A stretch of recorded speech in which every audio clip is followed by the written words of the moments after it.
Juliet Legore comes in and over Time Farm TV on YouTube. And she says, she posts, hello, Ants Nest crew. So Juliet, yeah, big up the Ants Nest crew. That's interesting. I like it. I like it. Oh, you mean big up the Ants Nest crew, yes, Juliet. Oh, you mean? Now you rate them, don't it, Juliet? No. Ants Nest crew. Now we have to have like a counter crew for them, you know. Somebody else have to go farm our next crew or something, you know. You understand? Somebody else have to go farm our next crew and think we go take on the Ants Nest crew. So Juliet, a big up the Ants Nest crew. Alright. Interesting. Somebody asked if I can broadcast on TikTok.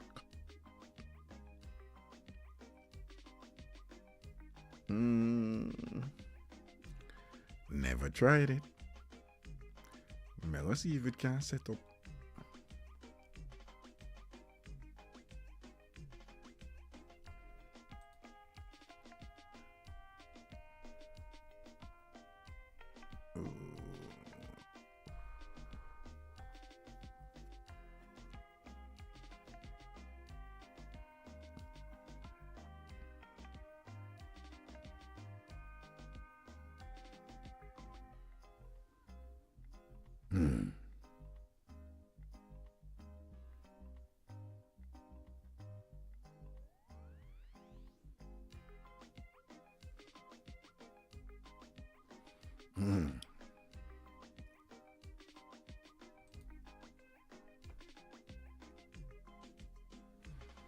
You know, I check out that TikTok thing there after, you know. But in the meantime, we're there juggle down. Just want to say good afternoon to you folks. Good afternoon, good afternoon. I Ragashanti live in your ears right now. Not only in your ears, but also visually, of course. Blessings all crew. Family, big up on yourself, everything is everything. Dog Lynch, large up, Missy Bram Bram, big up.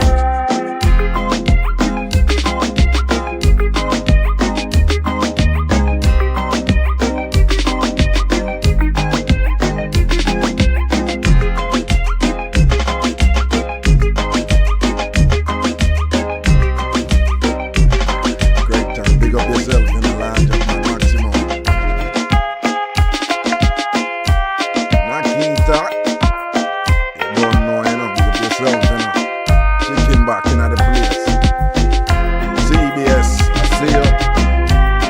Family, the whole crew, everybody over on the Ragashanti page.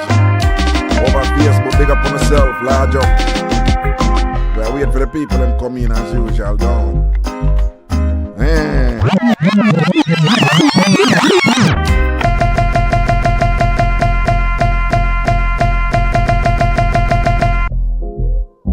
Come again. Come again. Come again now.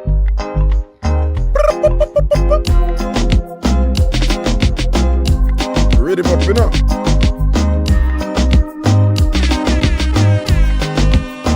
Let's go.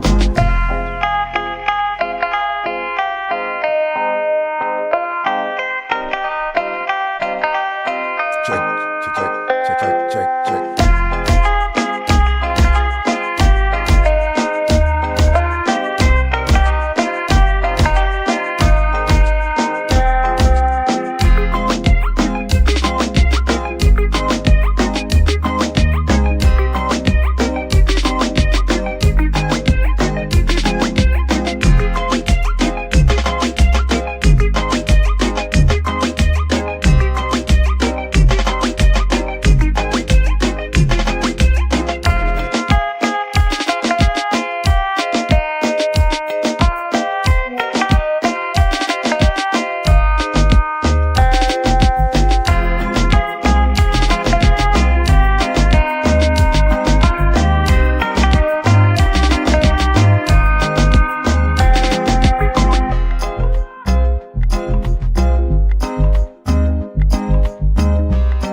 going forward before we kick it off and things, see? In the meantime, I could do a roll call, location roll call. Where are you watching from? Where are you listening from? Where are you watching from? Where are you listening from? Let me see the post them right now. Let me see the post them now. Mango, big up yourself.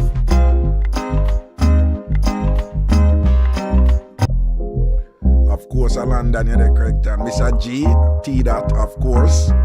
Mr. Bram's Queens, New York. Marines over rainy day.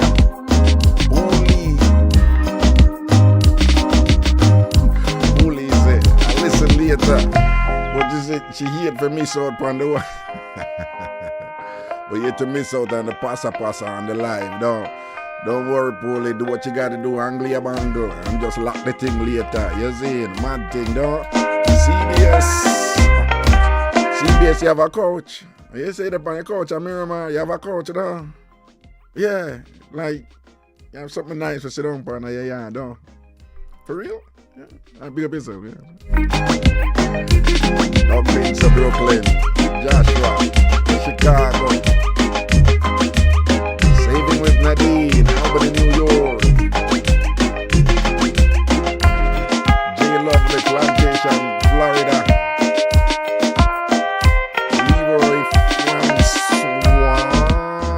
That Hamilton, I think that's in Canada, yeah. Hamilton in Canada, yeah. David Breckenridge.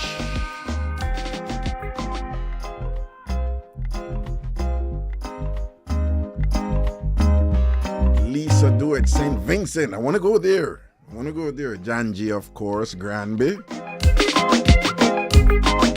Spruce in the building. Big up yourself, you know. Bruce, we need to give him a number. Bruce, we need to give him a number.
I just send a message to you with Facebook Messenger and things, see?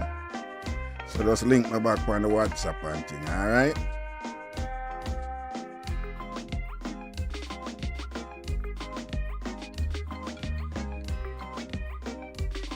Alright, cool.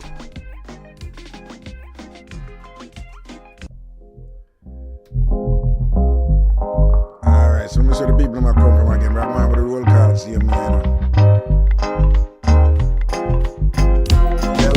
Florida, half asleep. Holy. You say I can't work hard, you know, don't. Mountain.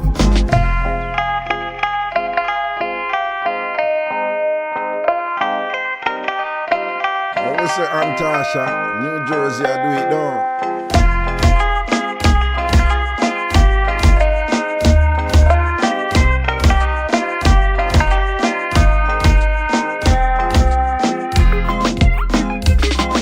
Respect to the porridge girl in the place, you see it? Porridge girl in the place. Punchy.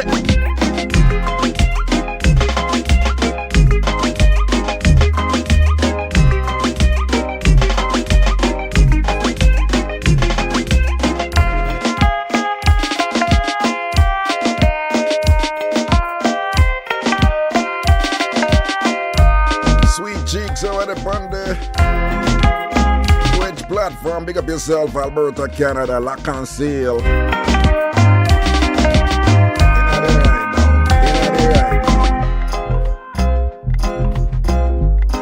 It's the last person in the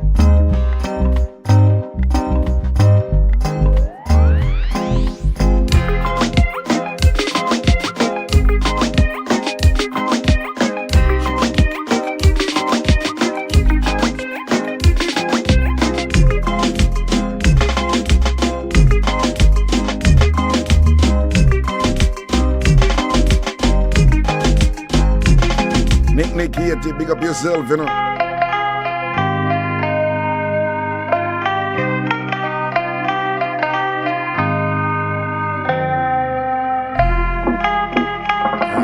To kick off a little start, you know. It's every time when it go over like 100, Pantam from TV over YouTube, by that time we start. So let's go. Here I go on now. So people, I don't know the drill, no? When Bertha come out, no? Millions and millions and millions and millions of sperm shoot for the egg, you know? Millions, woolly. Sometimes tens of millions if the man, in that age group there and things set right. Millions, you know? And out of them millions of sperm that one get through and beat the crowd. Another one that fertilize the egg and lead to birth.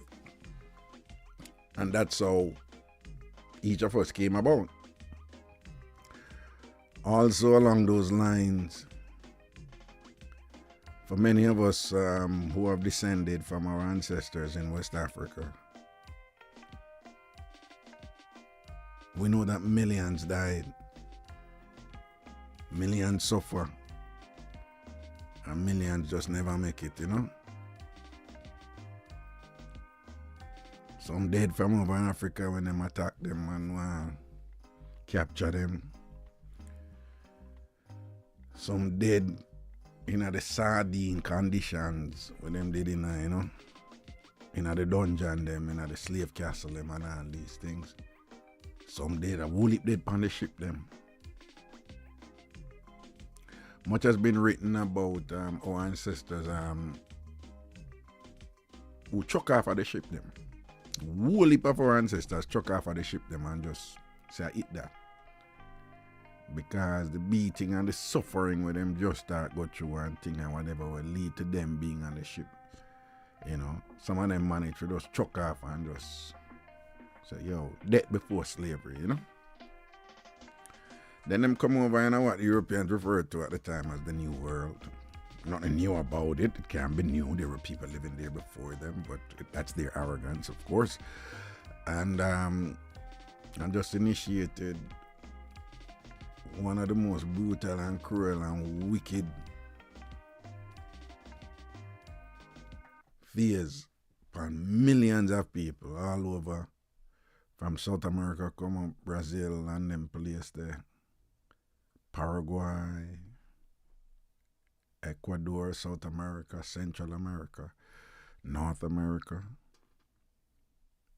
the Caribbean, Asia.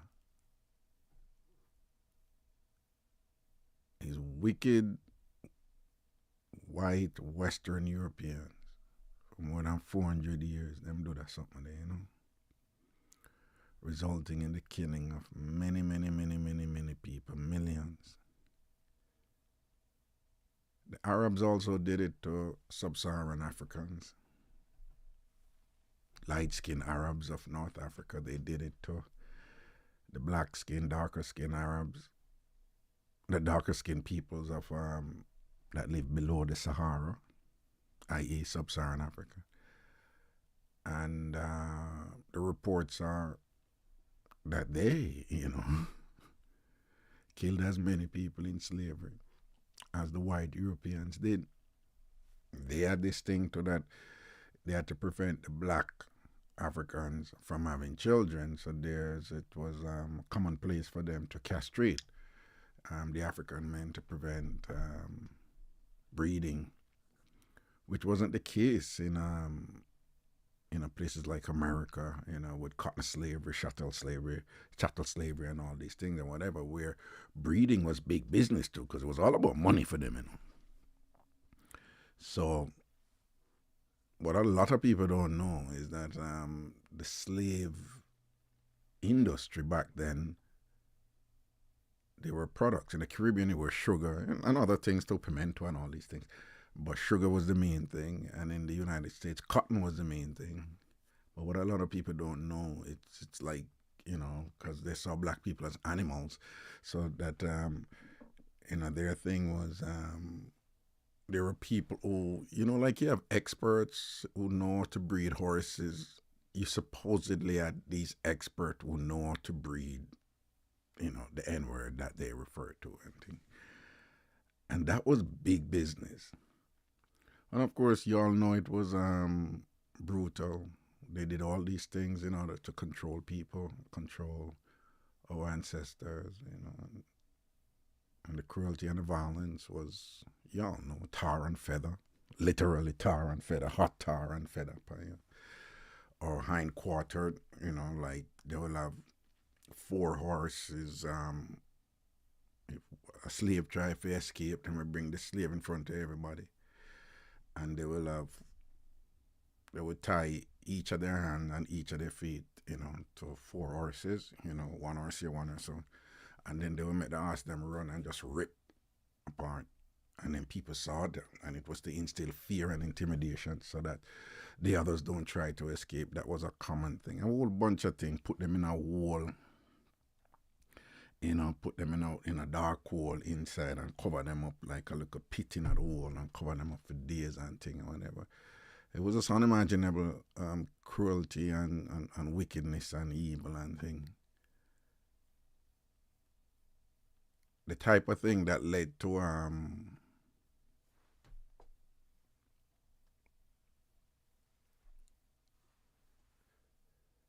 groups of people becoming extinct. Genocide. Right? Slavery has resulted in genocide for many people, many ethnic groups, ethnicities across time.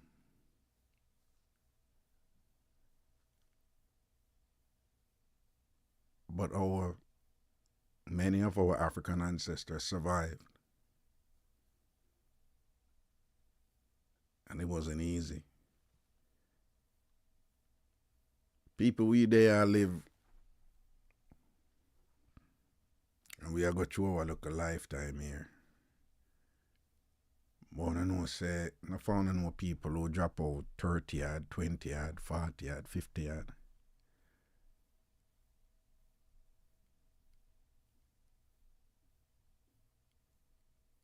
Them live them entire life and them drop out. Some of us know people live till them are 70. 60, 70, whatever, The ones them who get a good run. And we look at them life and we say, boy, at least them live a rich life, they're in them funeral and say, boy, a life worth lived or whatever,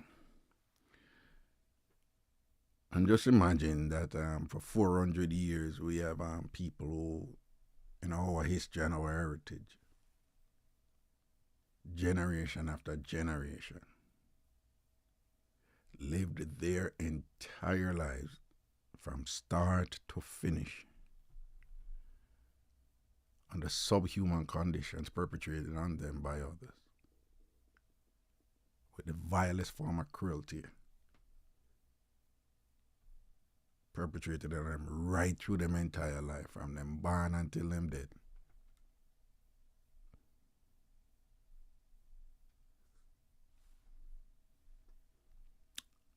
And though we're still immersed into the residual properties of that awful time in history, we have to be thankful to them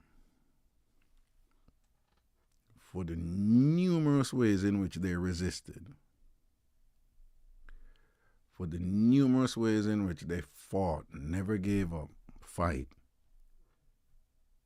And even the ones who didn't overtly fight, but passively fought by, for example, just staying alive.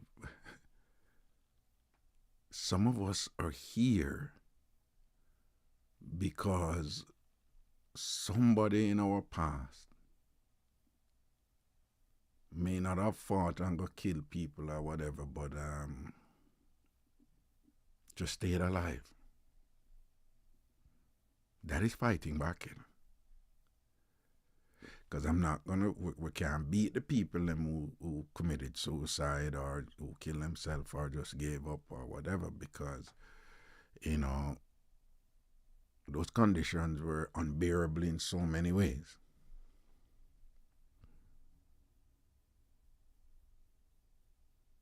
But some fought back by just staying alive.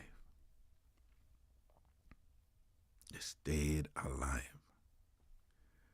And because them stay alive, them end up have a youth or a daughter or whatever, who most of the time they probably didn't get to keep that child because that child was sent someplace else, according to the system, right? Children were separated from their parents and sold elsewhere.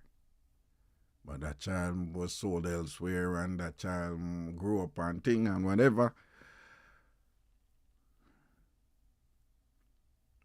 And they may have had children too, and they were separated from those children too, and they stayed alive, and then children, and they go on, and it lead down to somehow we kept born, and we're there.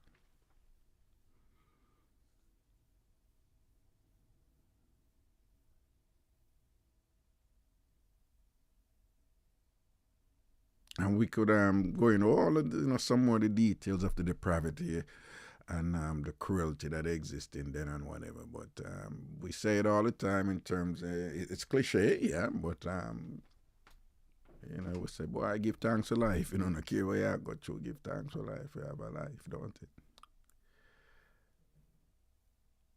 I'm always thankful, and I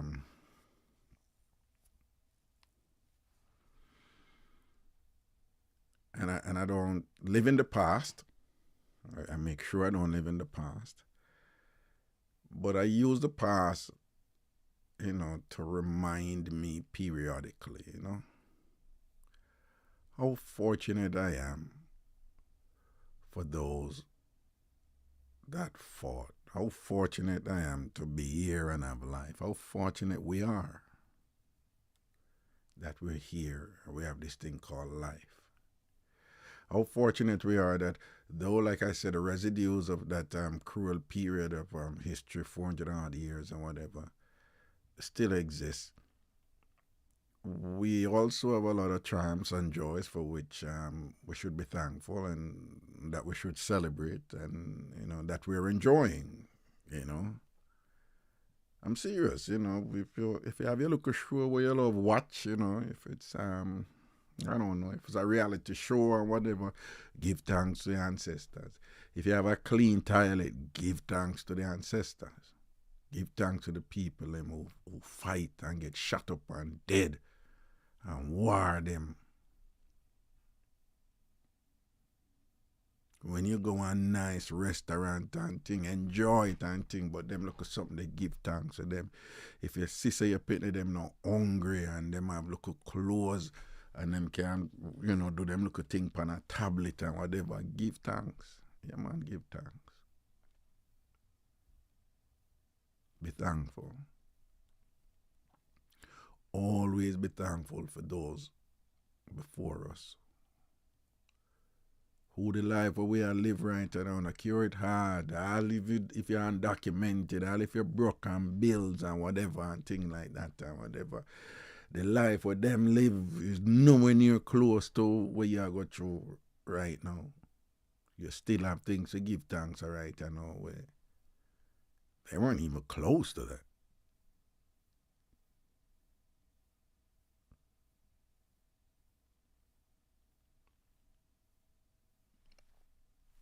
My approach to this thing and that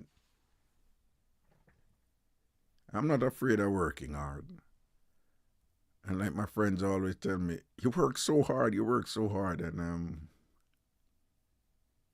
the only time I notice that is when I'm working hard with something that I really don't want to do, right? Which is part of life, Part of life is you have to be disciplined. And like Mike Tyson said so eloquently, discipline is, is getting up and doing every day or however how long what is it you don't want to do in order to get to the point you want to get to, or in order to do what you want to do. Now, his thing was a training. He said he hated training. But he said that he knew that the Mike Tyson that people celebrated when knock out so many people in the first round, that was a result of the thing that he hated, which is the discipline, the training to get up and do it and go and go and go. So that is important. But I balance that with a priority, which is like, it is my responsibility to be happy, My happiness is my responsibility. It's nobody else's responsibility. It's my responsibility not to be stressed. It's my responsibility to not to have compromised my immune system by having elements in my life that are, that are not beneficial to me. That's my responsibility. It's my responsibility to manage my life effectively so that what my life produces and the outcomes and whatever, it's a result of my deliberate strategic approach to living. That is my responsibility. And within that, I don't believe my first responsibility in life is to be happy. And again, not happy again necessarily in laughing uproariously or whatever, but just happy in being at peace with myself and enjoying this world and doing fun stuff and all of that. And as we do that, as I do that, and as you do that, and I invite you to do the same too, so within that context, you still work hard. You're still going to have rough days when you're working hard. You're still going, as much as you can do what you want to do or what you enjoy and all of that. It's all good, Just keep in mind that sometimes it's helpful to just remind yourself of how precious this thing called life is. Because we can't say it, We can't say it, but we can't say it, but don't necessarily, we can't say it, but don't necessarily feel it, Can't say it, and it's just this topical thing to say, and you say it and you mean it and it's the truth, but you not really feel it, But it real, right? Everyone out here, right? Yes or no? Again, like me always say, we are the sons and daughters of the ones who survived, right? So throughout my life, sometimes I go through some tough time, some rough time and things like that. And them something that me think about, and it give me back strength, I say, what you do? Yeah, this rough and whatever, man, you give up where? Much people dead for your reach, right? Just say you have a talk about give up. What kind of give up? You understand? Yeah, man, sometimes I had some down point with some things that I go through a different stage of my life and things. I say, yo, John, I have to just think back on them something there and say, yo, dog, get up and pull up your bootstrap here, man, and get busy up in this, you understand? Yeah, that's something there, And then the other times I see some other things that just, it help me put things into perspective again, And one day I did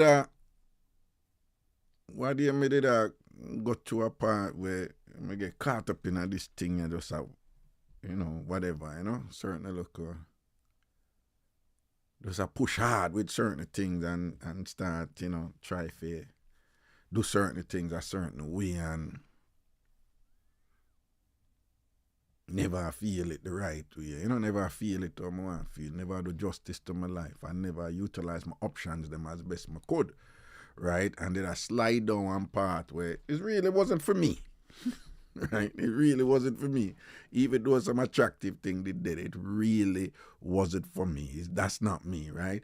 And then we all have to know ourselves, we know our value, we know our potential, I know myself and thing. But me, I say, what do you did?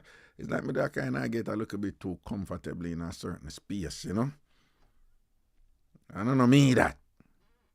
And I'm past that stage of my life where rebel without a cause and live on the edge. Nope, no, that's not what I'm referring to. I'm just saying, in general, you know, when I grew up, I never have certain options. Yeah, I grew up in a working class community at Jamaica, like many of you.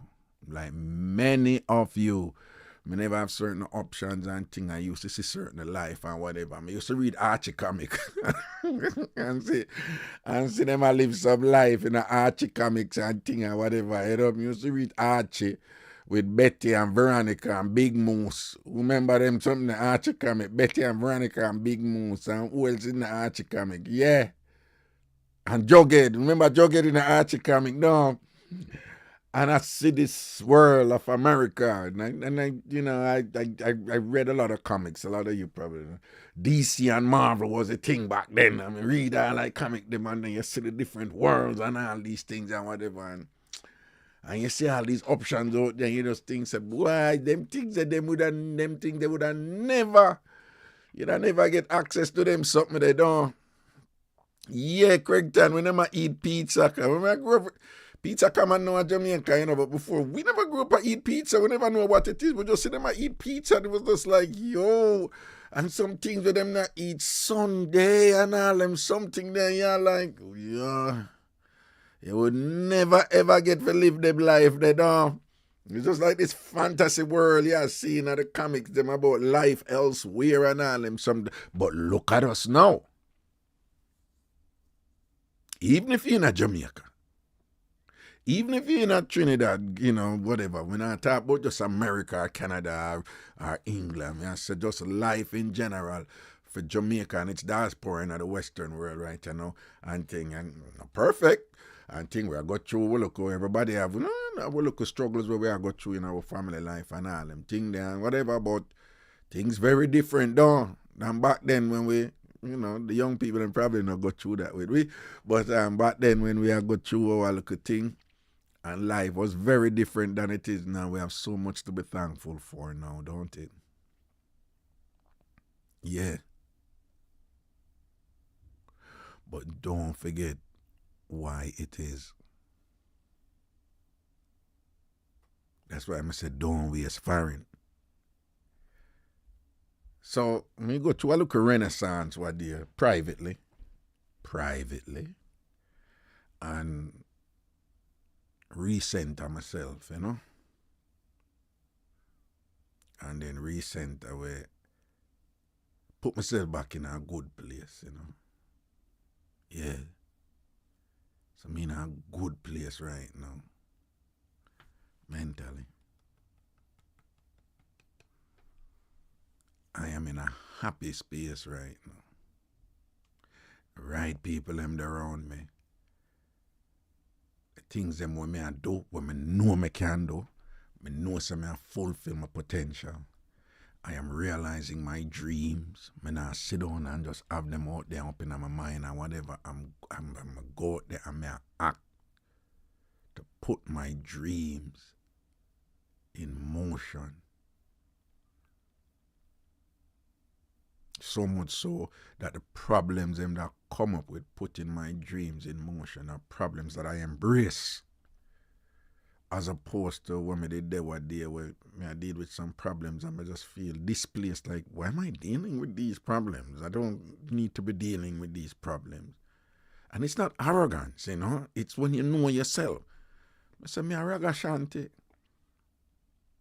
I go through so and so and so and so and so. I am the son of so and so and so and so and so will go way back hundreds of years. I am that one sperm where they get through, just like how each one I don't know other sperm there where they get through. Right? My mother go through so and so and so and so. I want to you, Raga. Balance your thing, man. Let go that something and go fulfill your potential. Now I always tell we living in the greatest time right now as far as me concerned, you know. Right? Me telling all the while say, don't make no problems they don't have to deal with them, you know, so be selective with them when not address them, seen? But don't make them overwhelm and blind, you know, to what's around you know, right now, you know. Right? We're living at the information age. Right? The first prefix in the word knowledge is know. We have access to information for us to know how to pretty much do anything practical we're out there right now. Right? So much so that we don't even pay in the mind. Just Google this, Google that. These are powerful things. Yeah, you have to filter through one thing or whatever, cause and everything that they have value and whatever, and they make mistake. Internet is the internet, and you get overwhelmed, you know, with information and things. But at least it's there. Right? You can learn a language, you can learn to make something. Anybody can go in a business right now, you know. It wasn't like that before. In order to know something, you have to go be an apprentice, you know. Now, the doing is important. The doing is important. But what I'm saying, at least you can get the information to do for yourself. I wonder if you realize. What we're in the midst of right now. How liberating that is. How powerful that is that, you know, somebody. I wonder if you realize what happened after the pandemic and all these employees that say come back to work and the people now say come back where? When I'm ready to come back and whatever. And then the employer them say, well, if you don't come back, we're going to let you go. So they're like, so? Yeah, the people are like, that is power, you know, man. You talk about self-determining.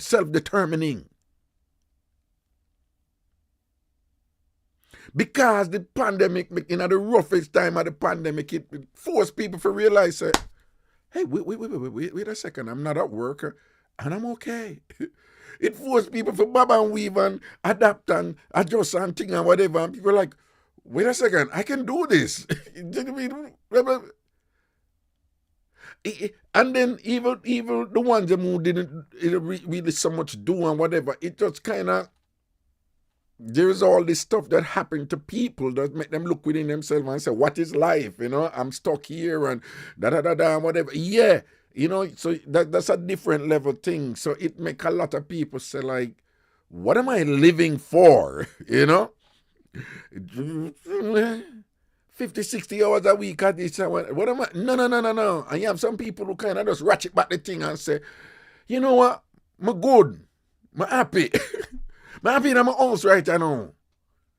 And I survive and thing and whatever. And I'm never happy in your job, you know. And whatever. Yeah, it makes some people, you know, kind of recenter them thing and you know, look upon the world differently, you see me?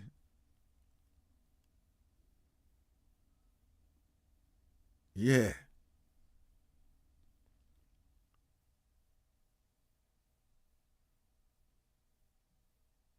So I know so all I want to go through for a version of that. It might have been small. It might have been big.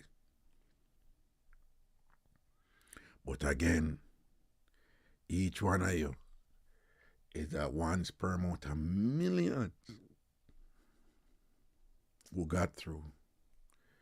Each one of you is a descendant of people before you who suffered immeasurably. Each one of you is a descendant of the ones who survived. Each one of you, a listener and a watch me right, you know, is a descendant of some of the strongest people in your legacy. Some of the strongest people who lived them entire life under the worst conditions human beings could have lived and thing, and them hold it right through. No care what them did I got through, them stay alive and thing and whatever, as long as them could and whatever, to ensure say you there so right now.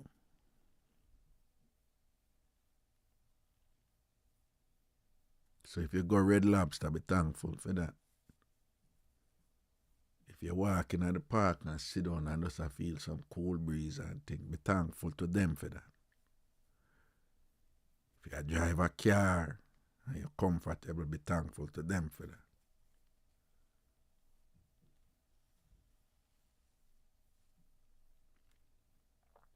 If you enjoy your relatives, your children and thing and whatever, and you have these moments where you're like, yo, life is good, or your kid says something funny or do something whatever, and you be thankful for that. If you have a partner, your husband, your wife, your man, your woman, and whatever who you're there with, be thankful to them for that. Don't forget that. Don't forget that. Don't forget it. But now I say if you just live your life in this kind of deep, introspection, non-stop, whatever. I'm just saying a certain interval, just, be thankful for that.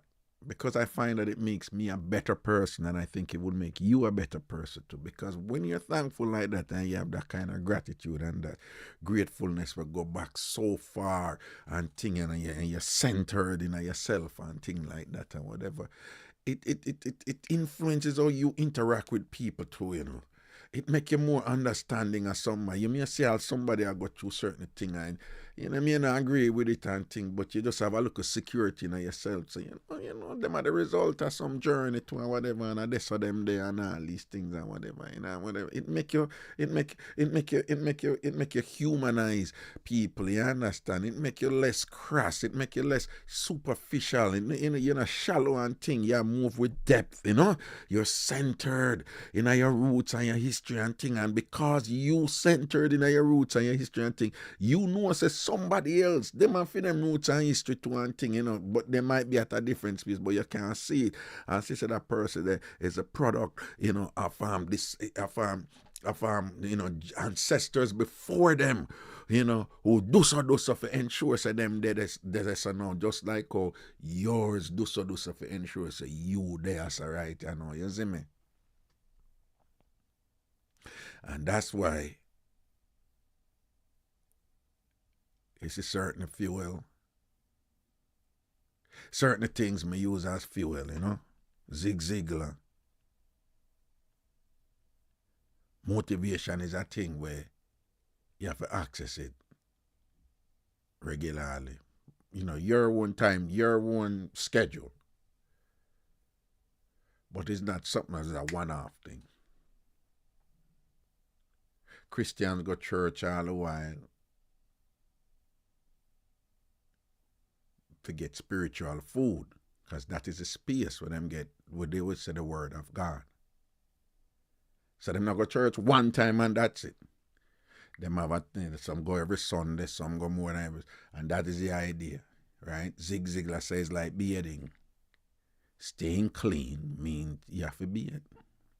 You have to brush your teeth every day. So maintaining a desired state requires you, Lord Kwame, big up yourself, requires you to have your schedule of application. It's just that we tend to do that with our jobs, or we do it with our car. We maintain our car, people wash them car at certain intervals and them clean them car at certain intervals, But we don't do it with ourselves.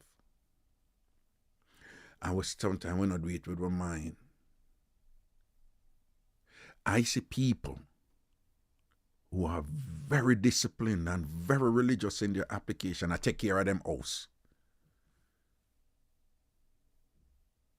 As soon as something fall apart, them fix that.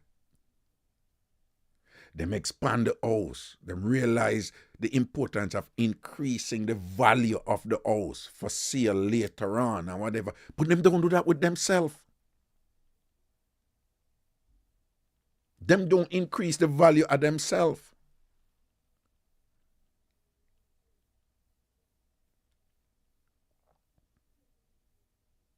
Some people more thankful for them material possession than they are thankful for them life and them being and them history. Some people look on them house and them car and the land and the this and that, which is good enough. But I'm just saying, you already doing something. You know how powerful this thing is and important this thing is. You do know. That's why you do it. You make sure your house okay. Me see it all the while and whatever. I know people take care of them house. Oh, me tell you, them house pristine and whatever. And them not take care of themselves.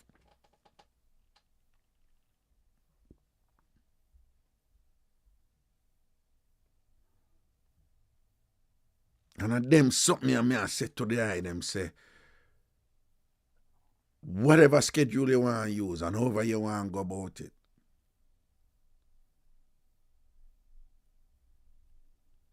If you can have a sense of history and heritage and understand that journey that will happen before you will cause you for there, so.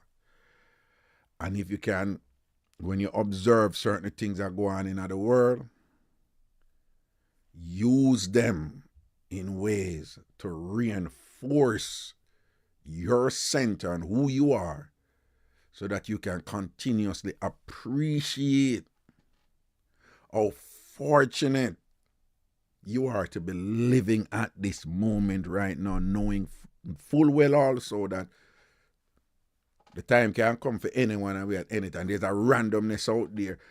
Some people say I'm too deep, Anytime me I drive, I miss what them Americans call roadkill, dead animals in the road. Or sometimes I watch some things and whatever. I said, that animal never knew, so for them time I come, it just happened randomly. And I see something up on the road, like some people I drive, they might obey the speed limit and thing and whatever, and then somebody else out there goes ramming them, and then that person that live on them drop out and on them something. I said, why? It's not fear, but it's not about fear or not fear. There's a randomness out there also that your time can come at any time, and then so you owe it to yourself to live your life to the fullest. And so it is like me, I tell me, so I go through a thing one day, and I have to reevaluate and put myself in a better place and figure out some things. And thankfully, it was a struggle.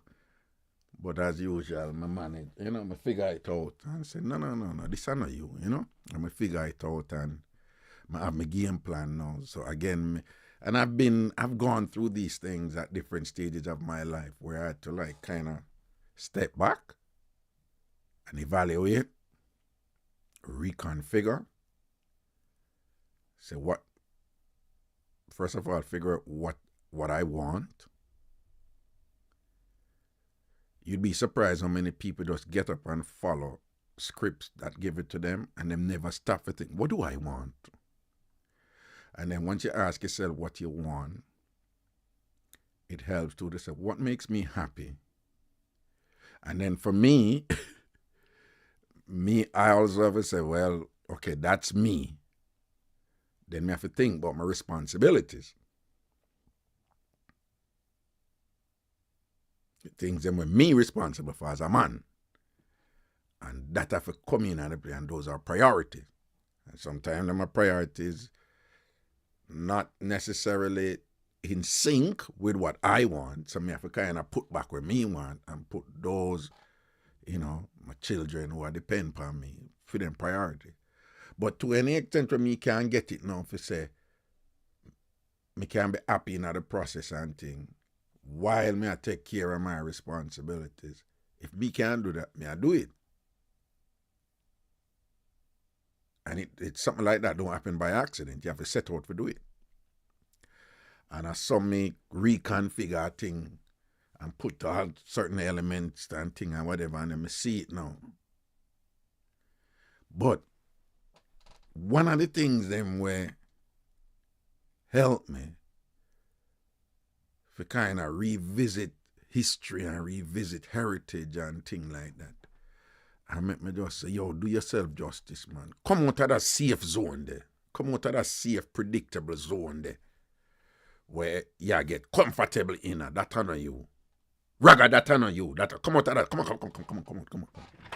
Other people, cool. Yeah, some people they prefer that, and there's nothing wrong with it. I'm just saying, for me, come out of that. Because your potential higher than that, your potential bigger than that. And one of the things them where cause me for rethink that and go back in our history again and think and whatever and say, are you fulfilling your potential in a life and whatever? And, you know, I did a study for a thing and whatever, and there's a reality there, and when I see the reality and what I reach some people and whatever, I'm like, yo, this is it. Somebody have to reconfigure that now and channel that in a different direction thing, and I'm at a so much happier place. But one of the things them what caused me to do that reassessment was me see a video. About the whole thing, you know, it's a whole process, but this is just one of the things them when I see a video. And I was like, wow. And I said, I go check if this are true, you know. You want to know about Snopes? Snopes checks thing and see if it's true and whatever. And then, again, we live in an information age. Boom, boom, boom, boom, you Google and see if it's true and whatever. And then when I check, I see it's true, and I was like, wow. And I look up more and whatever and thing like that. And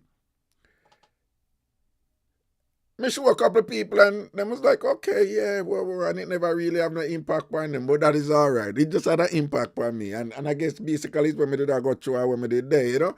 But it had that impact upon me where it just helped for fuel that reassessment that when I did I go through and thing like that and whatever. Which at different stages of my life I've gone through this type of thing where you kind of recenter and all these things and whatever. But I want to share this video with the item today.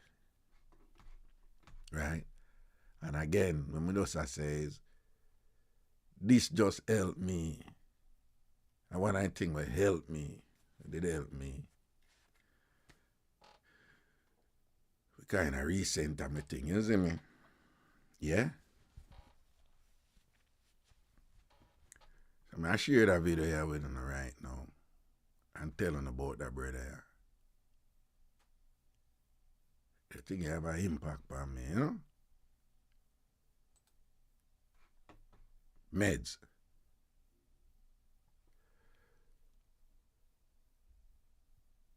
Wait, the calling click where I say like, hold on. Una hear me good?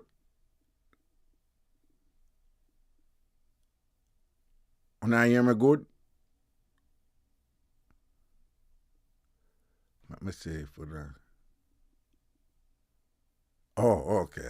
I should say calling click. Okay, good. All right. Meds this. The last person in the world with an iron lung. Incredibly, he has lived in an iron lung for 71 years, since he was 6 years old, living inside a large iron barrel where only his head could move. Once he leaves the iron barrel, he will die of asphyxiation. The consequences of a power outage are even more unthinkable. His name is Pablo Alejandro. Before he was 6, Paul was a lively and joyful child. But in 1952, Paul suddenly contracted polio. To save his life, Paul's parents had to place him in an iron lung, and since then, he can only move his mouth. This device has a fatal flaw. It cannot lose power. If there is a power outage, and the machine stops working, those inside the iron lung would die of asphyxiation. Regarding his daily life, he says he does the same things as everyone else. Get up in the morning, brush his teeth, wash his face, shave, and then have breakfast. He doesn't like watching TV much, and prefers reading, studying, and drawing. As for how he bathes and goes to the bathroom, the iron lung is designed with special holes on the side for cleaning. Amazingly, at the age of 40, Paul passed the bar exam and became a professional lawyer and handwrote his 150-page memoir.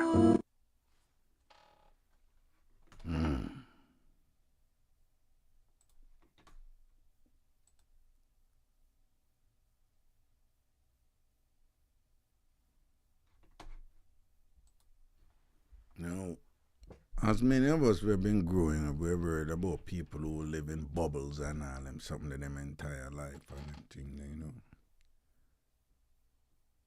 And if you check out this man, I true what I'm saying, you know.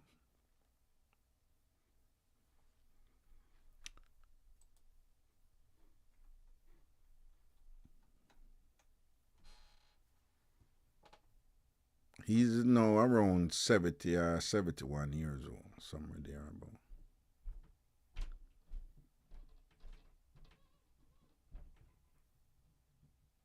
And him never born, so him just catch a disease and him never get the vaccine for it, right?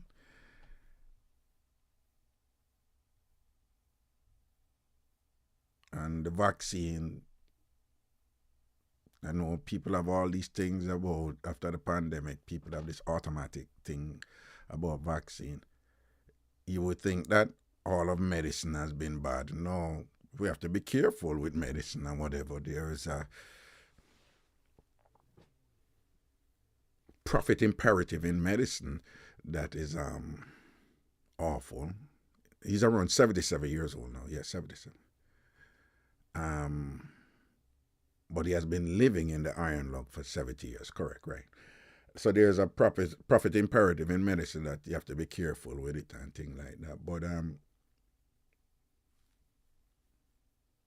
some good things come out of medicine, you know. And one of my favorite dancehall songs from back in the day was Diseases with Michigan and Smiley. And I'm like, every day a girl just up in her clothes. It was a social commentary, but somewhere in the song, him say, the other one is the poliomyelitis, arthritis, and the one diabetes. So him talk about disease, and then him transfer from medical disease. They transfer from medical disease into what they would refer to as social diseases and whatever. It was sexist. It was was one of those things to like, an effort to control women. As usual, you hear that type of rhetoric from a lot of our songs that are male focused. But the reason why I mentioned it is that poliomyelitis, when we were young, it became a part of our the vernacular because of the outbreak. And it really crippled a lot of children. Unfortunately for Jamaica, we had gotten the vaccine. We never call it vaccine, we call it vaccination. But it's the same thing, And some people, I'm on air.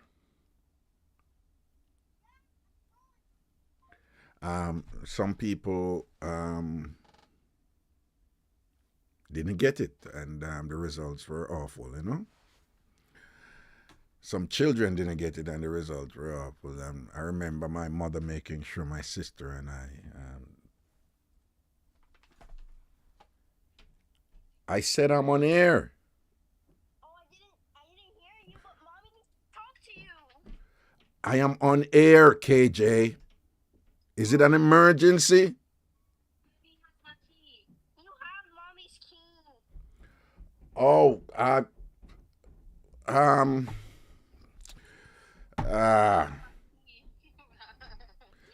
It's alright. Listen, I'll bring it when I'm finished, okay? Alright, bye. Okay.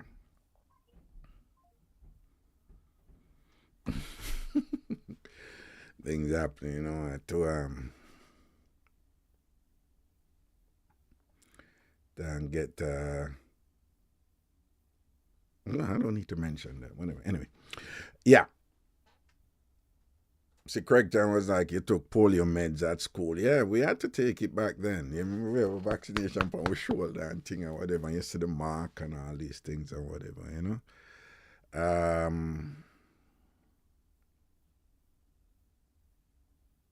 But some children didn't get it, And the result was they got poliomyelitis. That's what it's called and whatever. And we heard about it and we saw those children and thing and Jamaica not perfect and whatever, but there's sometimes we're not as appreciative as when we look on the other countries, them will never get it and them thing, then you see what happened to those children. It was terrible, And this man you know, right? Paul, they kind of call him Polio Paul. I don't. But he has lived in this Paul has lived in this 600-pound iron lung, because it's a lung, because it's like a tube. That's why them call it that. For 7 decades, and it allows him to breathe. So the lung thing, for 70 years. Right? He's now 77. So him they get the polio, them say, in 1952 when he was 6 and thing, and then knock him, and then by the next year, by whatever, them have to put him right, Right? He was actually born in 46. Right? So in March, Guinness World Records declared him the longest iron lung patient ever. He has faced many challenges since he was born in 1946. Just last year, Alexander was taken advantage of by people who were supposed to care for his best interest with a fundraiser collecting $132,000 for him. So even in that state, then you still have people, I broke him foot. Broke people's foot and I scammed them, All right? You still have that something there go on. In 1952, he endured the worst polio outbreak in U.S. history, with almost 58,000 cases, mostly children, reported. Poliomyelitis attacks motor neurons in the spinal cord, disrupting communication between the central nervous system and the muscles, eventually making them too weak to allow a person to breathe on their own. Too weak to allow a person to breathe on their own. A life-saving vaccine was approved and widely administered to children across the U.S. in 1955. In 1979, the U.S. was declared polio-free, but it was too late for Alexander, who was paralyzed from the neck down. Shortly after he was diagnosed, the Texan underwent an emergency tracheotomy and was placed in an iron lung to help his body combat the deadly disease. He has relied on the neck-to-toe ventilator to survive ever since. Alexander's machine was invented in 1928 and has not been manufactured since the late 60s as technology has advanced. The iron lung is an airtight capsule covering everything but the head. It's an airtight capsule covering everything but the head, as it sucks oxygen through negative pressure, forcing the lungs to expand to allow the patient to breathe. The contraption is large and cumbersome and requires the person using it to be fastened inside. Despite the invention of more modern machinery, Alexander preferred to continue living in his iron lung. He explained to The Guardian in 2020 that by the time newer machines were developed, he had become used to his old iron horse. He reportedly refuses to get another hole in his throat, which would have been required for the newer devices. Alexander has learned to briefly breathe outside the iron lung. Called frog breathing, the technique uses the throat muscles to force air past the vocal cords, allowing the patient to swallow oxygen one mouthful at a time, pushing it down the throat and into the lungs. Beyond learning how to breathe on his own for short spurts, Alexander continued pursuing his career dreams and inspiring others. He finished high school, graduated college, earned a law degree, practiced law for decades, and wrote a memoir, all while relying upon his iron lung. Let me read that again. He finished high school, graduated college, earned a law degree, practiced law for several decades, and wrote a memoir, all while relying upon his iron lung.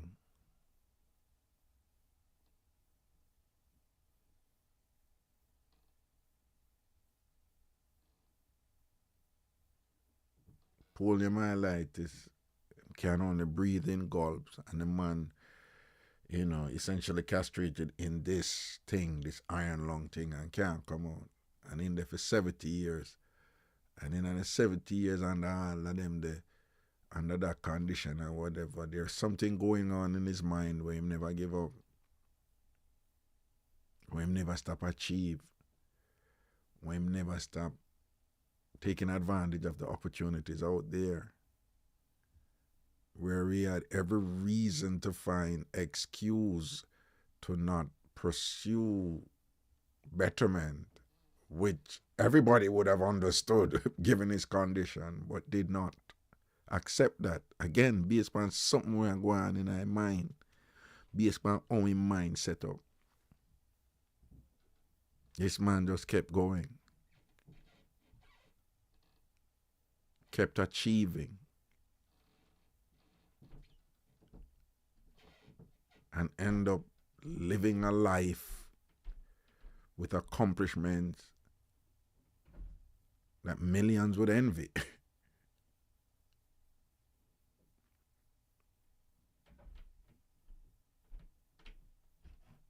So just like me, I said, like, in our history of people who live them entire life, right, under certain conditions and things, and push through. That sometimes we have to remind myself about them something there, and then use that to say, boy, say, some people make some serious sacrifice from there, so right, so if them a look down upon me right now and think or whatever, me I gonna live my life happy, so that them can say, some sacrifice wasn't in vain, because see it now, a generation them realize that something there now. Take charge of them happiness and make sure so them enjoy this thing called life to the fullest. You see me? Just like the brethren, yeah.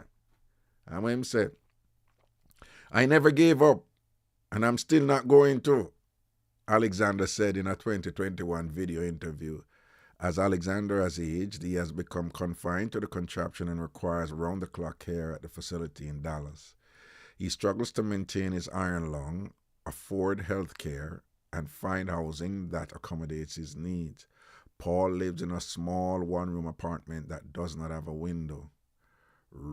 Reads a GoFundMe plea in November 22 claiming Alexander was a victim of theft.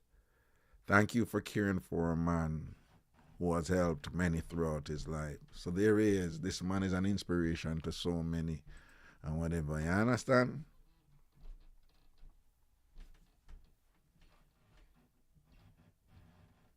He is an inspiration to me. And I hope you see what I'm saying. When me did I go through my thing, and I see film thing, and that remind me of my heritage and my history and whatever, and why me there and whatever. You understand me? I say, I see the parallels, right? And thing, right? But I said that helped me. It wasn't a pivotal thing. I was already going through that process.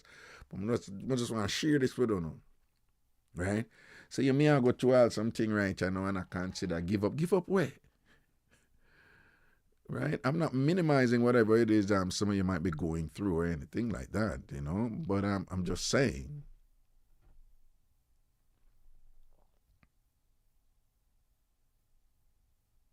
You owe it to yourself. You owe it to yourself to not choose to make people stress you out. You owe it to yourself to figure out how to avoid toxic people from making your life unhappy. You owe it to yourself and those who made those tremendous sacrifices for you to be happy. You deserve to be happy. You owe it to yourself to make choices that will make you happy. It may not work out right away and whatever. It may take a little time or whatever, but that's all right. But you owe it to yourself to at least make some effort. You owe it to yourself to like ignore the glitter and the this and that with something where you know.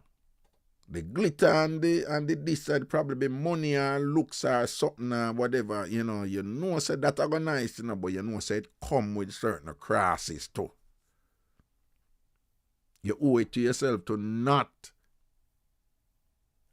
deny the existence of the crosses where them something they come with that good something there where you can't get.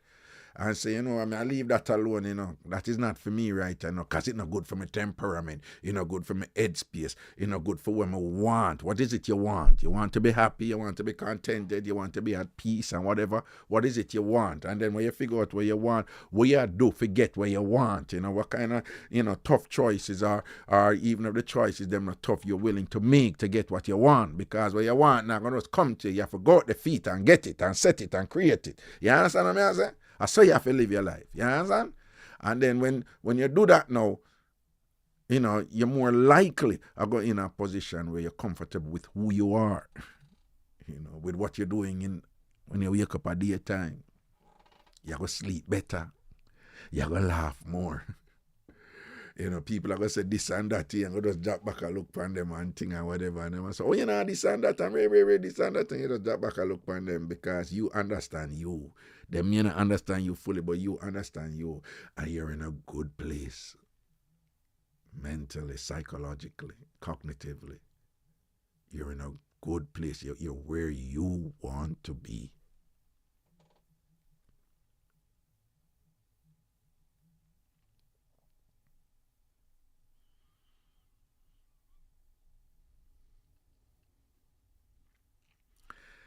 See? So I don't know every now and then, I just keep it 100 with the eye in them and share look at something for you, you know, with the hope that it can be meaningful too, you know, and be helpful in some ways, you know. We all have our little gifts. I tell somebody today, say, I'm not a car guy. We talk about car with something, and I'm like, I'm not a car guy, you know. And then, you know, I like a nice, comfortable ride, you know, but I'm not a car guy. But I have friends that are into cars and the, you know, the mechanics and the machine, and I'm like, no, I'm not that guy. And then, you know, the person said, oh, yeah, man, I ain't a car. And I'm like, you can't come at me with that, dude. That not gonna work with me. I said, I'm not a car guy. Right? I know a lot of men are into cars and stuff, but I'm not a car guy. And then she was just like, what are you? And I'm like, I'm a communicator. She's like, what? I said, I am a communicator, you know. It's good when we all can know what our strengths are, what our gifts are. Right? I said, I know how to communicate. I know how to tell stories. I know how to talk about stuff to people that can be meaningful and of value to them. I know how to make people laugh. I know how to break down complex properties of certain things and to facilitate comprehension in others. I know how to do that. That is what I know to do. And I enjoy doing that. And he said, that's who you are. And I'm like, yeah, that's who I am. And I love it. So me, they have fulfilled my purpose and I enjoy my thing. And in doing so, I can engage in an enterprise such as that which I just did. You know, I don't do this every day when I come here, but that's part of the mission here in terms of what I do.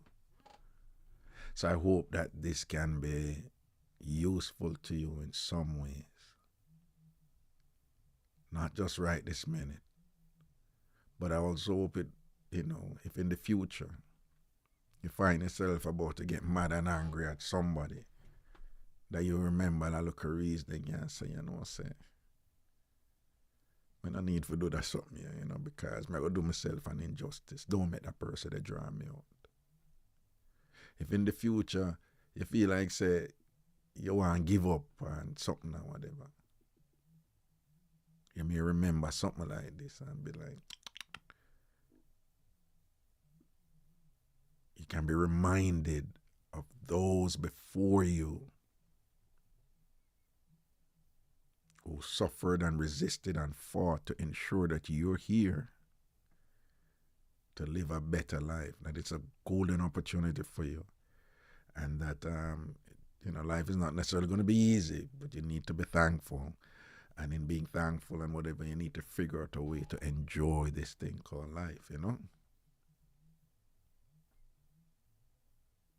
That hopefully something like this, you hear that look commend you in the day, and then you're in a position now where a toxic person or an evil person or a misguided person or whatever, I try to get at you and I get in your head certain way and whatever, you catch yourself because you internalize what I put on you, you think, and you start thinking true and whatever, this and that, and you can be reminded and be like, no, I am a person of value and I deserve good. And I deserve to make choices, that can, make yourself a better you. You deserve to make choices that can put you in a position where you're enjoying your days. And you wake up at daytime, you enjoy the day. You understand? And enjoying the day no means you have to go party or anything or whatever, but you go through your routine and your headspace good and you're at peace and you balance up and you achieve and you grow. I hope something like this would, help you to realize the importance of taking care of yourself. That self, again, that is a product of all that went on before and you're here right now. So you are more important than the house. You're more important than the car. Nothing wrong, get a house, get a car, make money. That's good. Ain't nothing wrong with that. Pay your bills, save, invest. That's good. But you're more important than all of that. Don't be taking care of all of that and you not take care of you. And that make no sense. I'm at the age now, I can't tell you left, right, and center. I see people are drop down dead and whatever and sit down on one bag of this and whatever and never did I enjoy life. Yes, I am at let me say it again, I'm at the age now where every minute you see people are drop out. Gone. And they sit down on this and that and whatever and never enjoy life and whatever because, me have to see me have to this, and, which is good, but me have to take it in balance. Don't make all those things that's so critically important that you're not taking care of you. We all have to go at some point. But what kind of quality of life you're going to live while you're here? And you owe it to yourself to live a qualitatively rich life and enjoy. You're not going to be careless and just throw away all of your resources and things. And next thing you know, you're outside and rain away with you, but you're not away from but just balance up your thing, man. And hopefully, like this, an appreciation of your past, your history, and everything, and the brethren, look where him got through, and him not give up. Can you imagine? 70 years in that thing? 7 decades. 70 years. Graduate from high school, graduate from college, graduate from law school, become a lawyer, practice law and whatever. Wow. And then look a problem I go reach me and me I go say me can't bother or this or that or me in a position when I'm unhappy and I can't come out of it and I go stay in it and whatever and look what him a do and him a make sure say him not give up and all others push through and think people are rob him up and use him and thing and him still a push through see me and whatever. Like seriously, and then me for go gears out the thing right and look at my ancestors go through for and I there so now. I mean, if you go just kind of like, go grounds out the thing and a clown out the thing and a careless out the thing. Nah, man. Right now, my attitude is achieve till the day I die. Enjoy this till the day I die. Laugh till the day I die. Take care of my responsibilities and enjoy doing so till the day I die.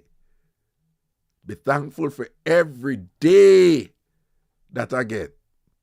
Because you never know. Every day, every time I do a show with the item or whatever, I give thanks, I give thanks, right? I give thanks, right? Because I love this, I love that something here. I don't know about it, I love that something here. I'm a thing this, right?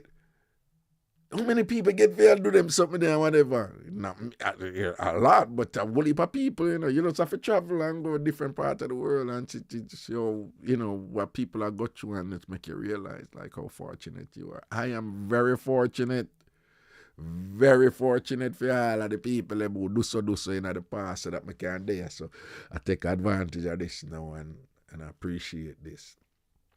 So I can there, so I learn, see them, and I say, all right, I need to follow them people and welcome them. Yeah. That person have a good energy. She have a good energy. Him have a good energy. I like the vibe there and thing.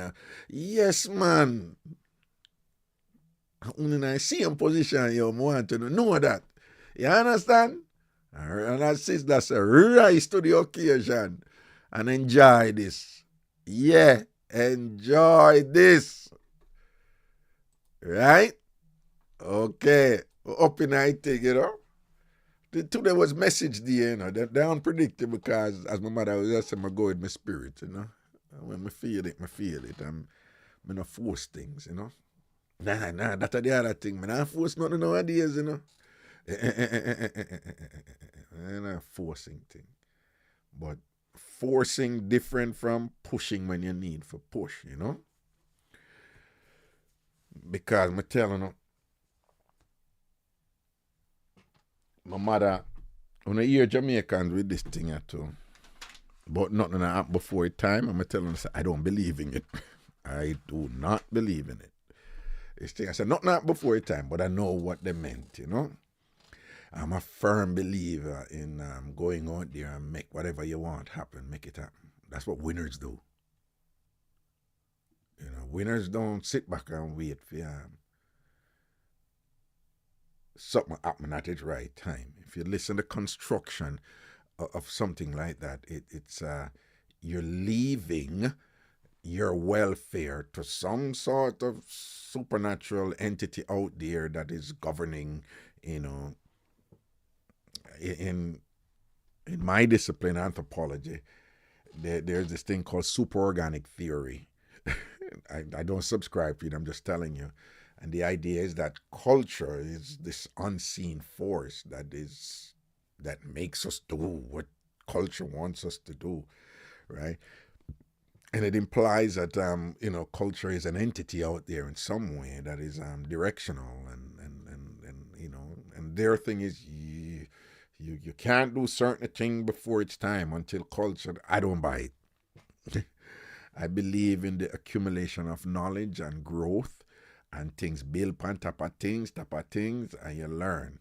And that is not this thing out there, I do it, where nothing happen before time or whatever. And again, I want you to see the intersect with what I'm saying now, with everything that I was saying before. It's not separate. It goes together, right? You're proactive, you're self-determining, you're thankful for everything that has brought you here, and you're consciously managing your life and figuring out how best to be happy and to move forward and to live a fulfilling life until your last breath. You understand? And that, I mean, say if you run up and down on the mountain or whatever and this like that. Some people go climb Mount Everest. I have no need for climb Mount Everest. Big them up if them do it. I have no need for climb. There are other things that I do that I want to make me happy. And there are other things that you can do to make you happy. Just figure that out. Right? You owe it to yourself. Don't live your life in sadness and depression or whatever. You have the capacity to take yourself out of that, whatever it is you're in, proactively. Do not say nothing that happen before time. Whatever you want to happen, step out there and make it happen. Right? No wait and thing and whatever. And for those of you who are people of faith, I always like to share with you. Remember, when I have this thing where I am that that it's in my opinion, it is I understand prayer in a certain way, because prayer works in a certain way, but many of you you were raised in a Jamaican sociocultural system, with a particular type of religiosity that says, pray about it. And yeah, it was used that, yeah, I'm gonna pray about it. I'm gonna pray about it and things. So there is this kind of reliance on prayer. I'm just using another example. It is a reliance on prayer that you pray about it, and then God will answer the prayer. And there's something fundamentally wrong with that, right? So even within your cultural context of faith, right, when you say pray about it, Jesus prayed. It was in the Garden of Gethsemane, Jesus prayed. But Jesus was a man of action. It's right there in the Bible, right? Jesus never sit back and wait for something to happen at the right time. Jesus said out there, do one bag of something. Jesus had but the amount of walk, Jesus walk, different place where Jesus go and all and sitting there, whatever. Jesus was a man of action. In prayer, but him never sit down and depend upon prayer alone. A whole heap of something Jesus does, right? Faith without works is dead. See it there, Georgia said, right? So I'm just giving you examples of stuff that many of us have learned that condition us into certain spaces where we don't appreciate where we are and how fortunate we are and how good, what a good position we're in to make things happen. And sometimes, some things that, them overwhelm us and thing and whatever, and we believe that we are just kind of arrested in a particular space and thing. And then you end up as a thing like Satan Trang, Yeah, you Jamaicans say that all the while, Satan Trang, whatever. Yeah, I agree with Ninja Man. A lot of people don't blame Satan for too much. The things them we not do on yourself, right? And I'm also saying that there's a particular type of complacency that's there, not before time, or pray about it and things like that. If you have a different mentality, you go there and you go there go make things happen because you want them to make it. You see how me stay down? You see how me stay? I always I go out there, boom, boom, boom. You think everything work? Everything don't work. Some of them don't work. Right? And if that don't work, move to something else again and thing. But when I sit down and gaze out the thing, you understand what I say? And then thankfully, with the attitude that some things may not work, but if you keep on pressing, you will find things that work. And that's why things always end up work out for me. Some of the thing will work out, I hit me the pick right away. Some other thing did pick, I never this and that, but I go out them and I sit down about nothing before time. I sit down there and pray about it alone and whatever. Action do this. You understand? You have to make choices and you have to move. And you have to manage your life. And you have to make whatever happening in your life are you responsible for it. You're going to have people betray you. You're going to have people you get along with and some you don't get along with. You're going to have people you get along with for a while and you lose touch with them. You're going to have people you don't get along with. Then you keep going. You keep going. You keep going. You understand? All right. Okay. All right. I can't chill now. All right. Four line what? All right. Four line what, man. I say when my spirit say me did for set today, Yeah. And I feel I release that. Sometimes I have some little thing in my mind and thing and I say time come for going to them, For going to them something there, I hate my sister convinced I hate me for go turn pastor with me. I turn a pastor, that is not for me, but and them something I shall refer to, right? And when I release it,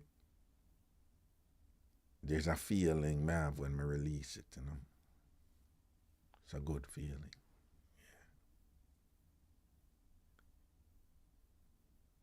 Because it's not arrogance and I'm not show off thing or whatever, but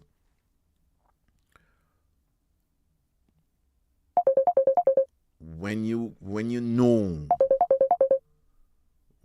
what you're doing and what its impact can be, there's nothing wrong with that. Yeah, there's nothing wrong with that. We're just acknowledging it and think, all right. Yes, good afternoon, Carla Wagwa. Good evening, Raga. Long time listener, first time caller. Oh, first time caller. Blessings, man. Blessings. What's up? Yeah. I sent you a text message on WhatsApp a couple minutes ago. I don't know if you saw it. Oh, I saw some things coming in, but I didn't I didn't read the text them. Um,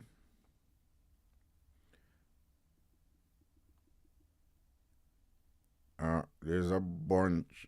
Let me see your number. Okay. Um, the text you're sending is not from the same number you're calling. Yes, it is. Is it on WhatsApp? Yes.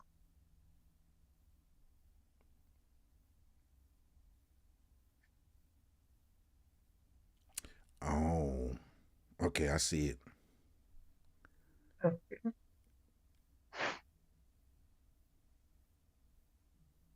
Wow. Are you okay? I mean, it's what I mean is, are you sufficiently okay though, given what you wrote here? Are you? No, no, I'm not.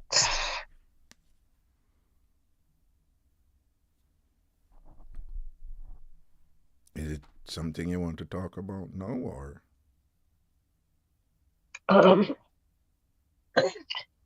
some days is good, some days is not.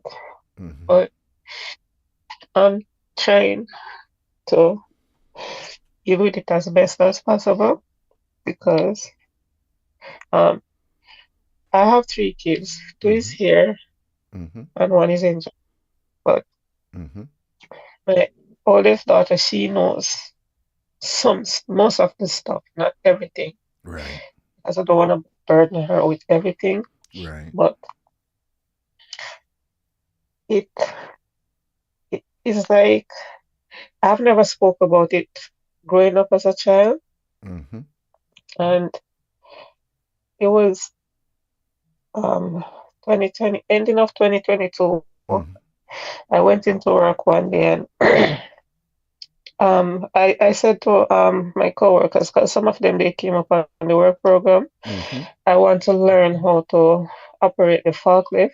Mm-hmm. And I Forklift. went into work Okay. that day. Mm-hmm. Mm-hmm. Yes, I went into work and I said to my coworker that I wasn't feeling good, but I knew how I felt the night before, Mm-hmm. and he kind of gave me an attitude, but it was someone that I could talk to.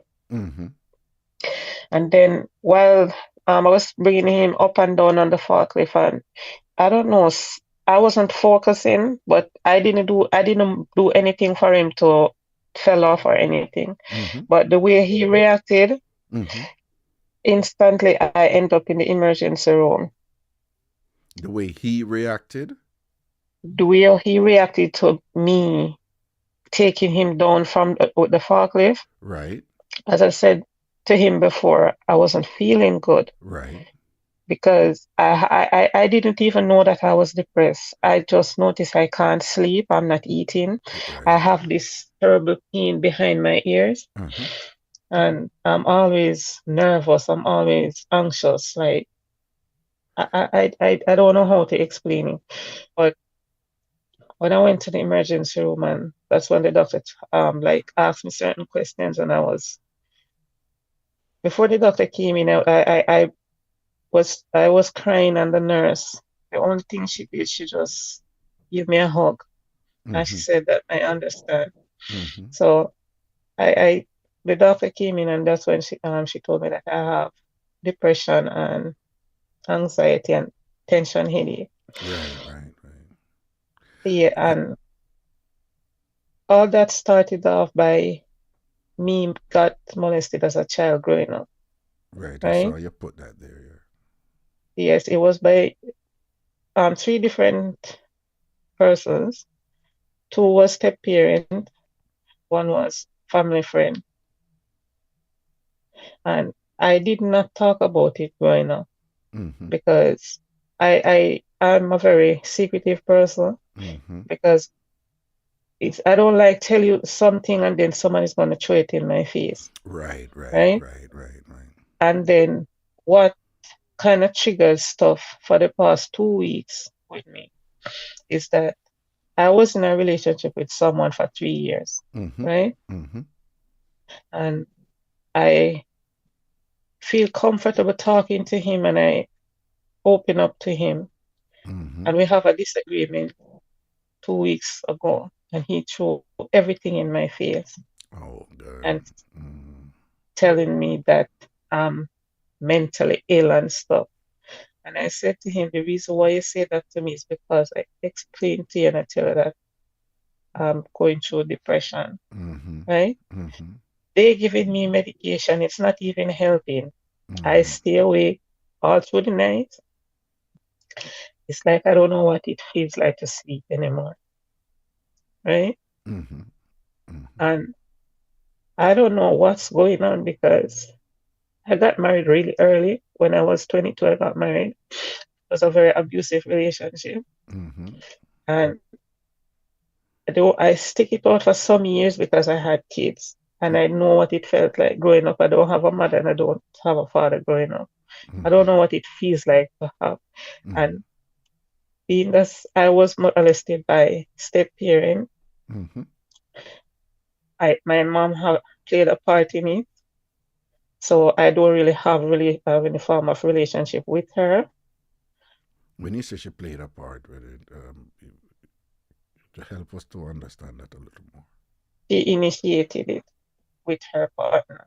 She told him when I went to her and explained to her what was going on. Yeah. She tell she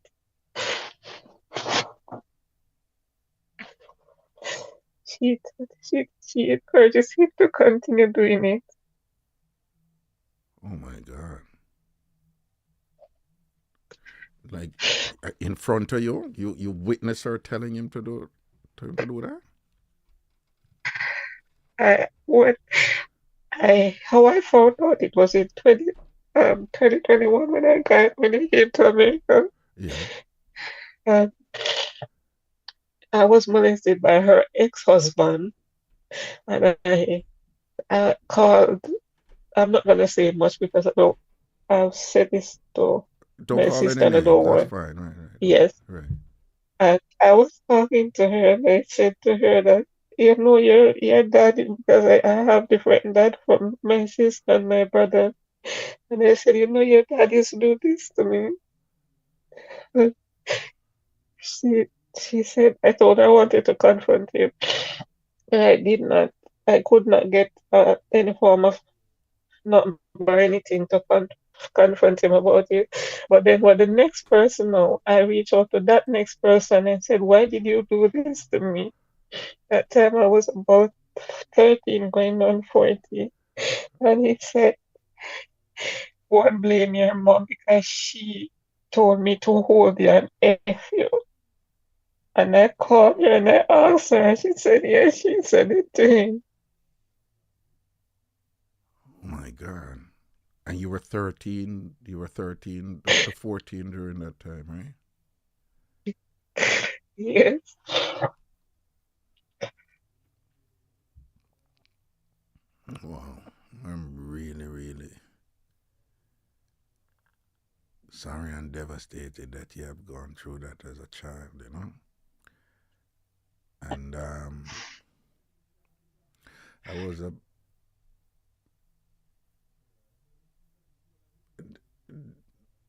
there was a lot going on here, right? There's a lot. You've gone through a lot, and there is sometimes with stuff like this, people just look on the actual depraved act, which is you were raped, as a child. But there are also stuff going on here that could be contributing to your depression.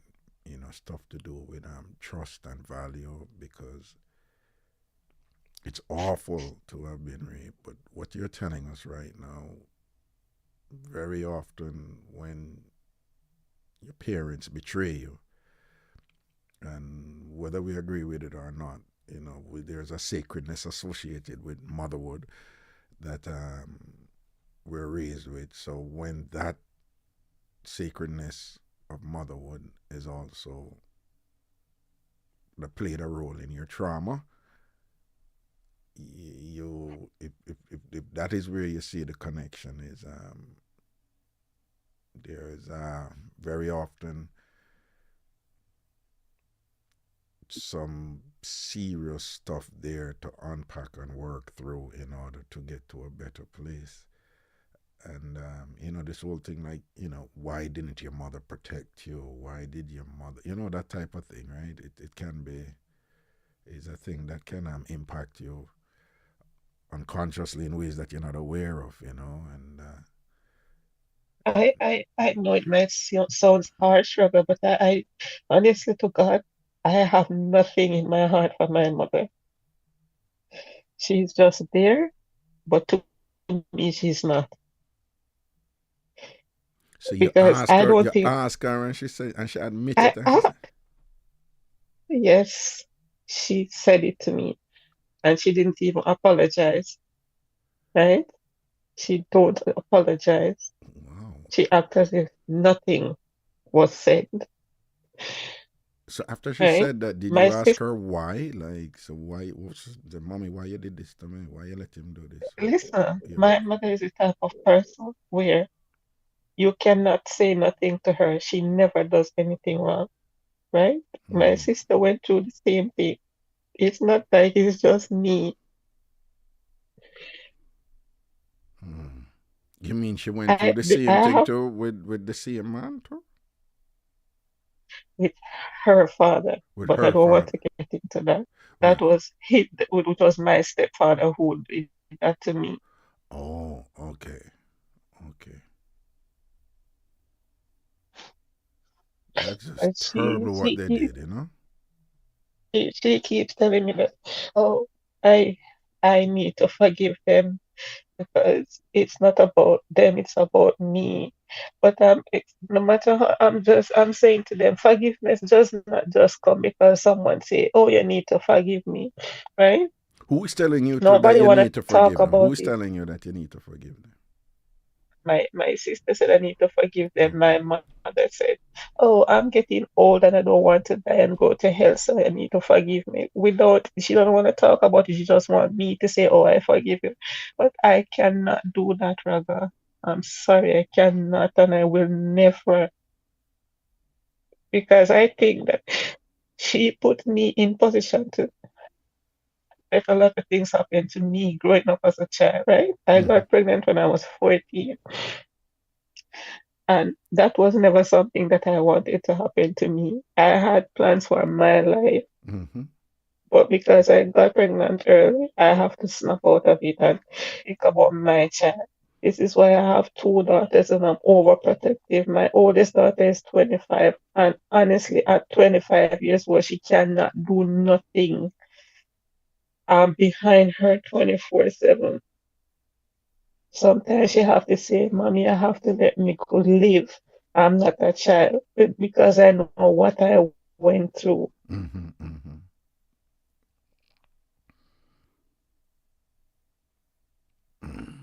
Some days I honestly I don't know what to do. I'm not at my house. I, I'm with her from Monday, and the only reason why I'm here is because I'm not doing good. Oh, you by your daughter? Yes, Okay. And you said the only reason just why for a you couple. buy your daughter is because you're not doing good. Yes, because I've been eating for the past 2 weeks. I don't sleep. I don't eat. I do nothing. I'm taking the depression medication. I know I'm not supposed to be taking it, and I'm not eating. I just need something to keep me calm and help me not to think about stuff. So when you go by your daughter because you're not doing well, is it that you go by your daughter for your daughter to assist you and to be there for you while you're not doing well? She's very supportive. As I should, I don't really explain to her why I'm depressed now. She know that I am going through depression. She know that certain things is not right, but I don't want to just burden her with every single detail, Mm-hmm. right? But does she? Because I But know does she that know what happened to you? I explained to her with some. of Okay. the molestation, not everything. Right. And you said she's 25 years old right now, right? Yes. Okay. So, but you said it's connected to that trauma earlier, where the people who are supposed to be protecting you subjected you to that trauma. But just to have a better understanding, you're saying that is why you're depressed now? Is that what you're saying? Everything adds up to it. As I said, I'm trying to put stuff behind me, but each time I'm trying to get over stuff, something has happened, and it brings me right back to where I started. Right? So it's like for 2 weeks ago, as I said, I was in a relationship with someone. I Mm-hmm. found out some things about him and I confronted him. Right? Mm-hmm. The type of person that I'm seeing him to be now, I Mm-hmm. did not see that before, Right. right? So Right. I go to him and I said to him, "Hey, I'm noticing this is happening," right? Without him saying, "Okay, I'm sorry, I didn't mean for it." He go off on me, right? And every single thing that I explained to him growing up, that the molestation, the abuse with my ex-husband, everything, he chose everything in my face as if it was my fault. I asked for it, right?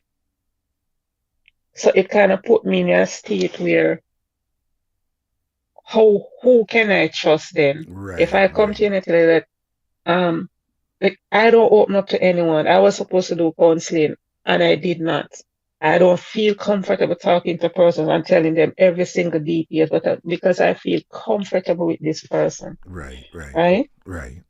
And I'm explaining to you that, hey, this is what happened to me. And he was like, oh my God, I can't believe you went through this. I'm here, right? But in the sense of you here, you're going to use it against me. Right. Right. Right. Right. Right. Right. So I honestly, Well, let's get one thing sometimes like explicitly clear. A 13-year-old little girl, 13, 14-year-old little girl. It doesn't matter what that child may have said or done or whatever. It no matter if you do something where as a 13, 14, where somebody interpreted, there is no justification, nothing at all. It no matter what you say, it no matter what you do, what could have happened or whatever. And my guess is you never do nothing or whatever that could have been misinterpreted or whatever. But even if I you did do honestly anything speak that could have been about it. misinterpreted, no adult can absolve themselves of blame for sexually assaulting a 13, 14. You were a child. I was being molested from when I was 4 years old, rather. I can remember when I was 4 years old coming from in Jamaica, they call it basic school. I can remember from that time. It's not even started when I was in my teen. It started when I was 4 years old. Hmm. When I was about 10 years old, that was when my sister father started to molest me. And he did the worst of the worst. When you were 10, Yes. and when you said the worst of the worst, well, we understand. You don't have to go in any details When at the time he was married to my mother, there. Uh-huh. right? And when she would leave to go to work and I was left with in his care, in order for me to get something to drink, he'll have to put it in his mouth and I'll have to drink it from his mouth, or else I wouldn't get anything to drink. I can remember going to the bathroom and I can't even use the bathroom.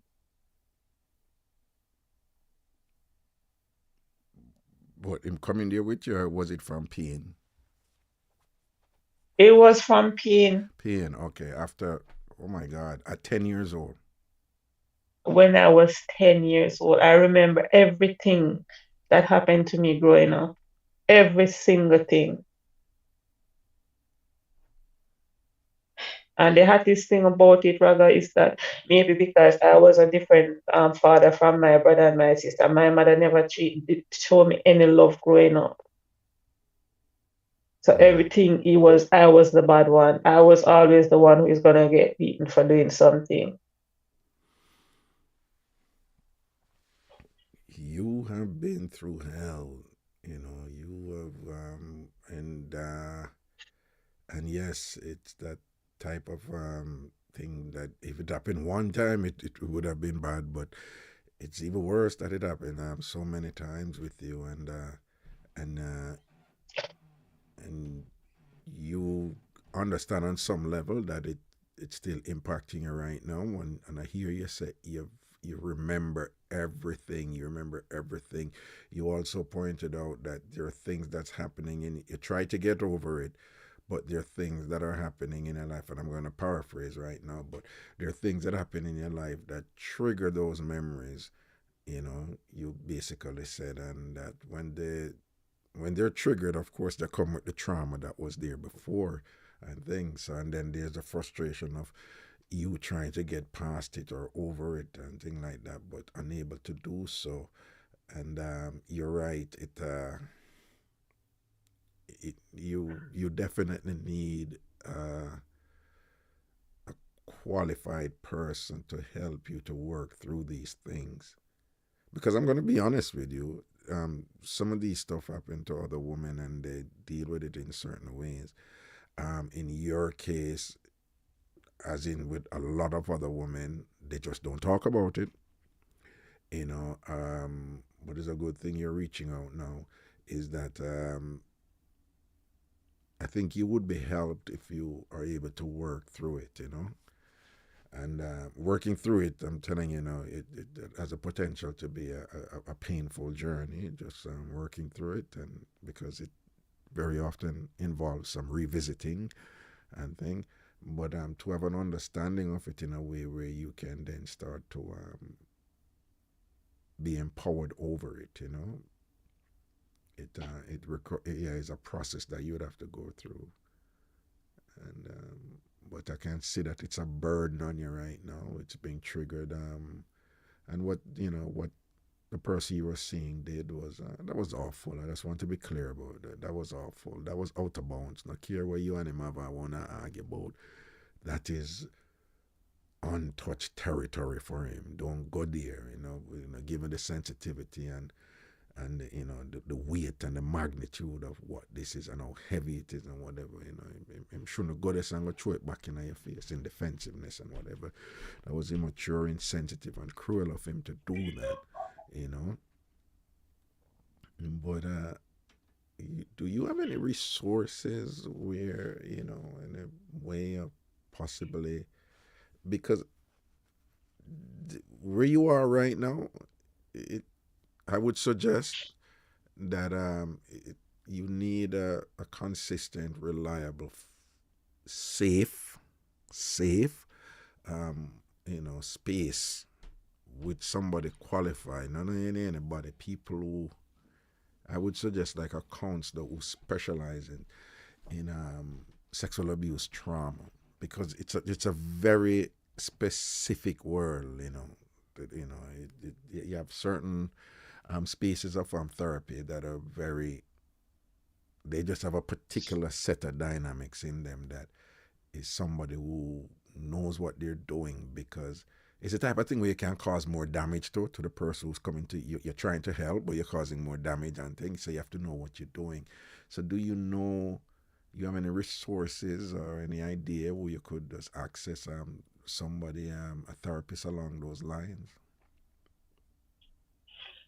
I, I'll probably have to check with my doctor to see um what would be best. But I don't know. It's not like I have a family member who I can talk to. My family is the type of family where if you say something, oh, I'm going through depression, the first thing that's gonna come out of their mouth is like, and you was think about things and not stress out yourself.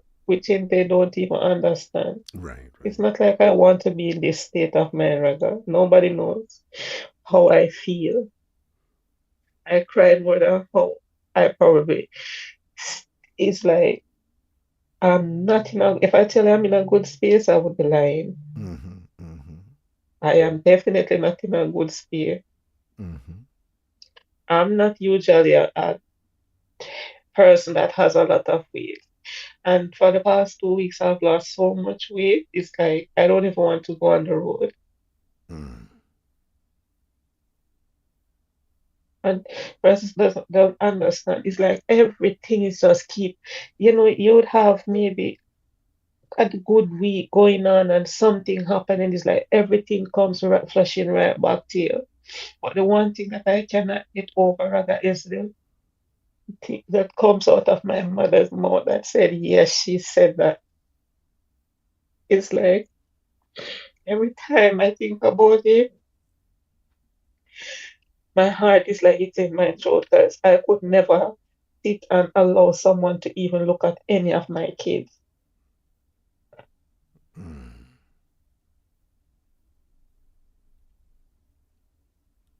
And I sense that you have, you have some understanding why that is, because what it is really, is that the one person, the one person, you thought, whether consciously or subconsciously, that should protect you did not protect you, your mother, and you have not resolved that. You're still struggling with it because you can't understand how a mother could allow that to happen to her child, and that child is you.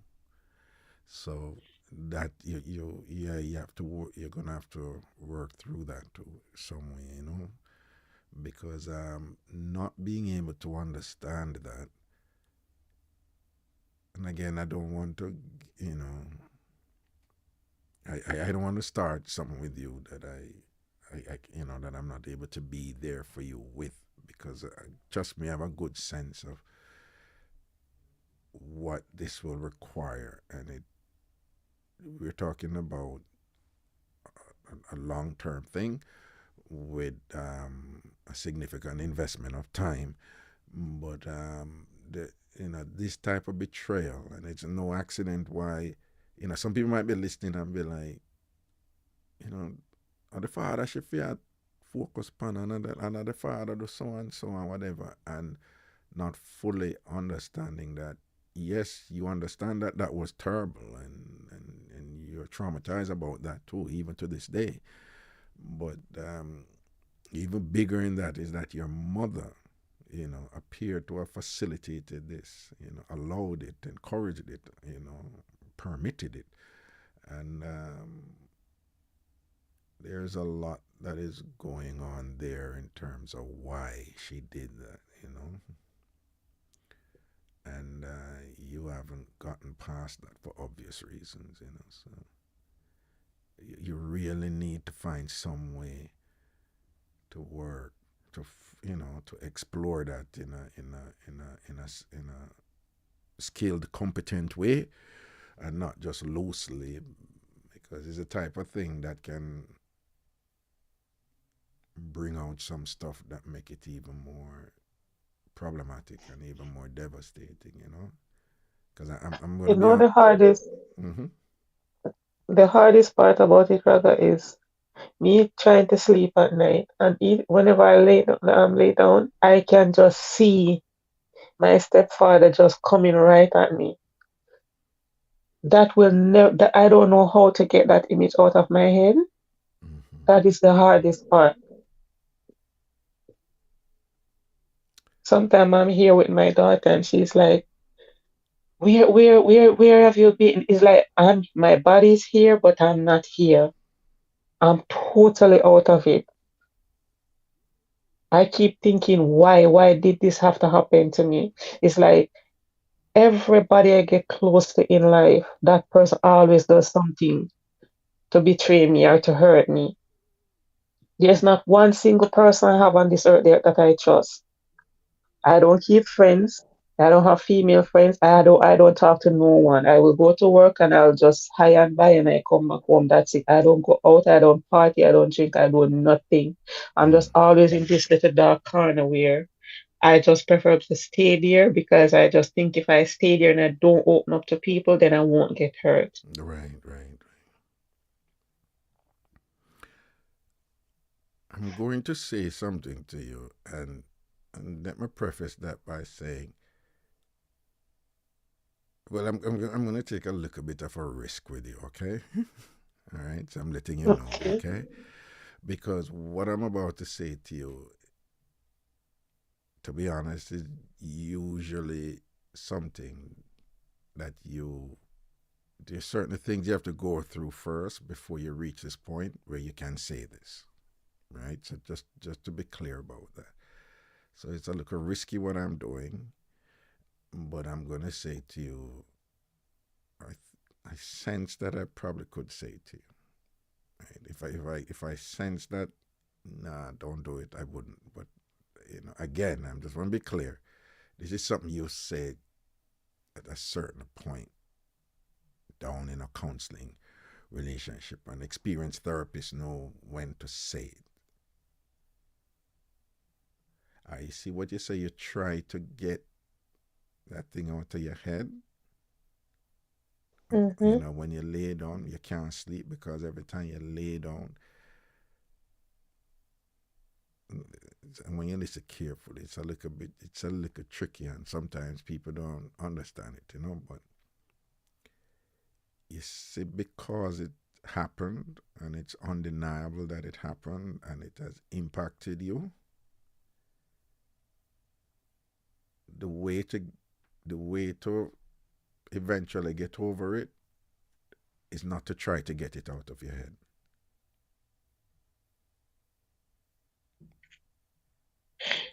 Does that Okay. make sense? It, it you cannot.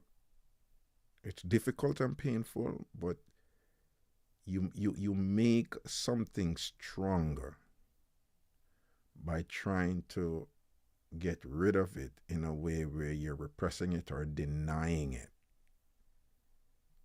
Oh, when it's yes, I think I unavoidable that it understand what you're happened. saying. Huh? I think I understand what you're saying. Right, right, right. And again, usually, with something like this, you kind of go down that path later on in a counseling relationship. But you, I would suggest that you see that thing where you just don't want to think about it or whatever. Listen, I'm sure sometimes when you're driving, don't it flash in your head? Don't, like at these random points when you just do something that seemingly either trivial or have nothing to do with it, and it's still flashing in your mind, don't it? Yes, and sometimes, like as you say, when you're driving, it is like you're, I might zone out for a bit, and I have to catch up myself and like hold on to the steering like a little bit tight. Mm-hmm. And sometimes I'll say, "Come on, girl, snap out of it." But uh, honestly, I understand what you're saying, Raga. But if Mm-hmm. I can just forget about that completely, I know I can't forget about it. I have to talk about it Mm-hmm. in order for me to get over it. R- Because without me talking about it, it's just gonna be there. no, you're right about that part. Right, and it's in that talking about it, it has to be structured in a particular way where that talk, i.e., counseling, with somebody who knows what they're doing, can get you at a spot where it happened, but now you have power over it. You're not there yet, but you can't deny certain things that happen. It's the more you deny it, and then it comes upon you, is the more you get mad that it's still coming upon you, whatever. But I won't use the word accept, but if you know that it happened and thing, then from knowing, then you can start working and saying, well, it happened, but I want to be in a better place now where it happened, and I understand why I'm upset about this part about it, why I'm upset about the mother part, why I'm upset about, men who are just so depraved and disgusting and thing. And sometimes, some people, women feel guilty, like, could I have done something to prevent it? Those things you have to work through. And then if you're able to work through them, the women who usually get to somewhat of a victorious space with these matters, they will tell you, like, yeah, it happened, but they found their truth, or they found, they will explain it in their way. But very often when they get there, it's not by denying that it happened. It's like acknowledging that it happened and then saying, all right, this is how do I get over it now? How do I be in a better place to just managing it,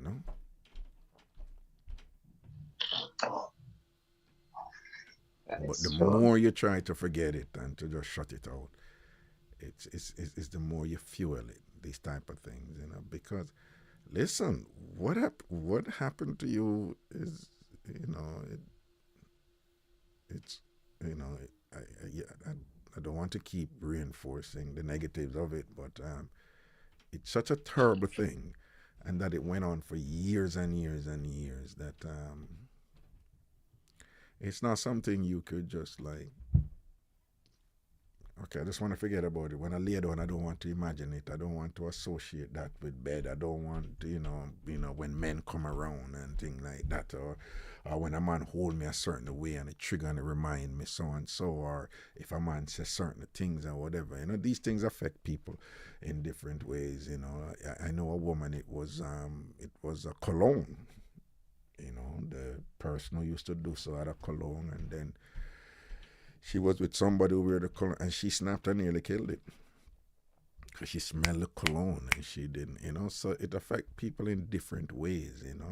Another woman from Brazil, That it was a song. The song, a can certain song was playing when something happened to her, and she heard the song and it triggered her and she just lost it. So it's different, but the thing is, you have I to. I I can relate to that what you're saying, rather, because one, I can remember growing up, my stepfather used to always have this alcohol smell on him, Mm-hmm. and because of that, I made a vow to myself, I will never talk to someone who drink anything that I'm gonna smell it on your breath.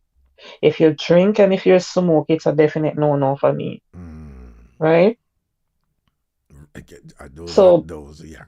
Mm-hmm. and my ex-husband, he was outside of me being molested. He was the only person that I was with in a relationship for 20 years, right? Mm.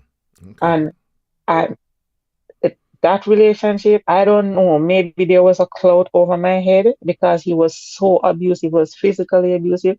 He was emotionally abusive. Everything that comes with abuse, that was him, right? And the fact that he will drink occasionally and smell the alcohol in his breath, that at one night, I can honestly say to you, I have a knife underneath my pillow. And I tell him, if you lift your hand one more time, I'm going to you know what you, Mm-hmm. right? And he turned around and looked at me. And the, that was in 2016.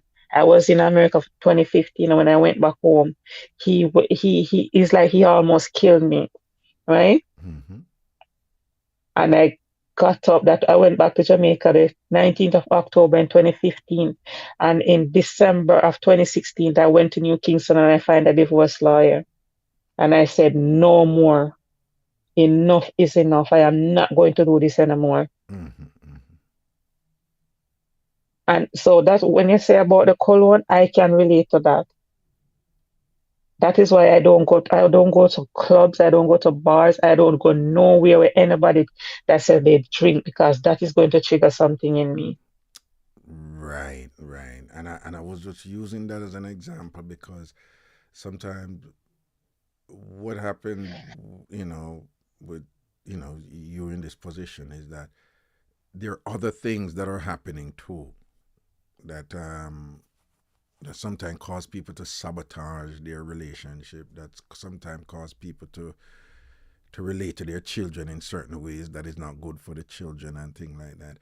And and so when they can be liberated from these triggers and these processes that are related to the trauma and all that, someone become aware of it, you develop more control and you become empowered over it and thing, by understanding. And so, also, this is why I do this.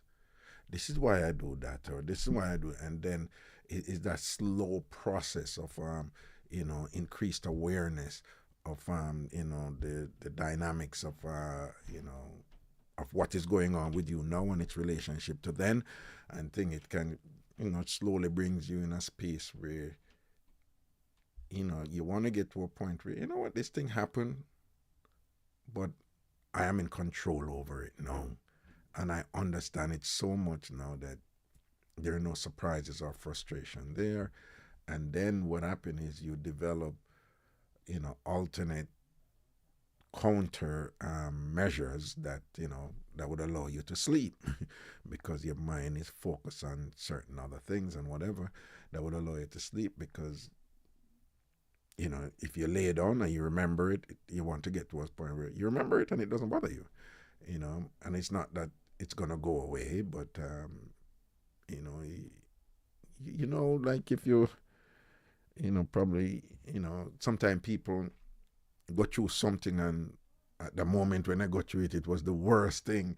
And I'm not referring to you, I'm just saying in general, at the time, and then you can look back on it and be like, yo, when that did happen to me, boy, I made it feel say my life done and da da da da da da da da da da. Like, you want a version for this, but it's gonna be harder for you, more difficult because of how severe this was and how terrible and awful it was, and the years that it went on, and it happened at such an impressionable age, and clearly it's a big thing, with your mother, and again, I'm going to say another thing to you that, and like I said, I don't want to get in. To be honest with you, I don't want to kind of get into a counseling relationship that much. I think because if I can't continue it, I shouldn't start it. That is that cardinal rule with us. Don't facilitate conditions where somebody values what you're doing and be like, "Well, this is good what Raga say," and think I want to talk to Raga some more and think and whatever, and then you're not able to do it, But you see this thing where you say your mother never apologize or she not wrong for anything, or so forth, that thing or whatever. You might not ever get that. I accepted that part, like I know I will never get an apology from her. Okay. I'm at a point where I'm done looking for an apology. I'm not gonna sit around and wait on it because I know that she will never, not in this lifetime. Okay. And again, one other thing, and these are just things I want you to think about as you go through, because I'm going to say something to you now, and again, you might not be there. And if you're not there, that's okay, right? If you're not there, that's okay. But I just want you to understand also that how useful to you certain thing can be. Now, you said your mother is asking for your forgiveness because she says she's soon dead and gone and she want to go to heaven and all this stuff, and you're like, and I heard it in your voice earlier, you were like, I will never forgive her, I will never forgive her, whatever. And I don't know if you've ever heard this before, but very often the usefulness and power of forgiveness is not for the person you're forgiving, It is usually for the forgiver. And again, if you're not there yet, that's fine. And again, these are, we're on our show right now and stuff like that. And these are things that there's certain phases of a counseling relationship. you'd go through before you get there. And I'll tell you flat out, like, the people who trained me, they would hear me say and be like, why you brought that up now? She's not there. You're devaluing the client or whatever. So they would probably beat me. But I'm just kind of just putting it out there for you to think about later on. Again, forgiveness is not really for the benefit of the person being forgiven. It can be if the person has rehabilitated and said they're wrong or whatever, but in general, its real power and usefulness is usually not, most people in society think it's for the person being forgiven, but it's to liberate the forgiver. It's for the forgiver to reach a point where they're so above what happened to them that they even pity. Sometimes you pity and you're sorry for the person you forgive, and you're like, take it and go on, because I am free of you right now, where what you did to me is now inconsequential to my journey forward. And again, if you're not there right now, that's fine. But I just want you to know, you hear it from people like Maya Angelou and all these people and so forth, they will explain these things and so forth. But by not forgiving, you could be doing yourself more pain by holding on to that anger, towards your mother, and not understanding that your mother did an awful, awful, awful, awful, awful thing to you. But your healing will require you to reach a space where you have, as much as you can, recovered from what your mother caused to happen to you. And that may mean forgiveness in a certain way. It may not. You could reach a point where you're above her, but you don't forgive her. But I guess for each person it's different. But I just want you to think about that as a possibility, in terms of you healing as much as you can from this. Okay? Okay.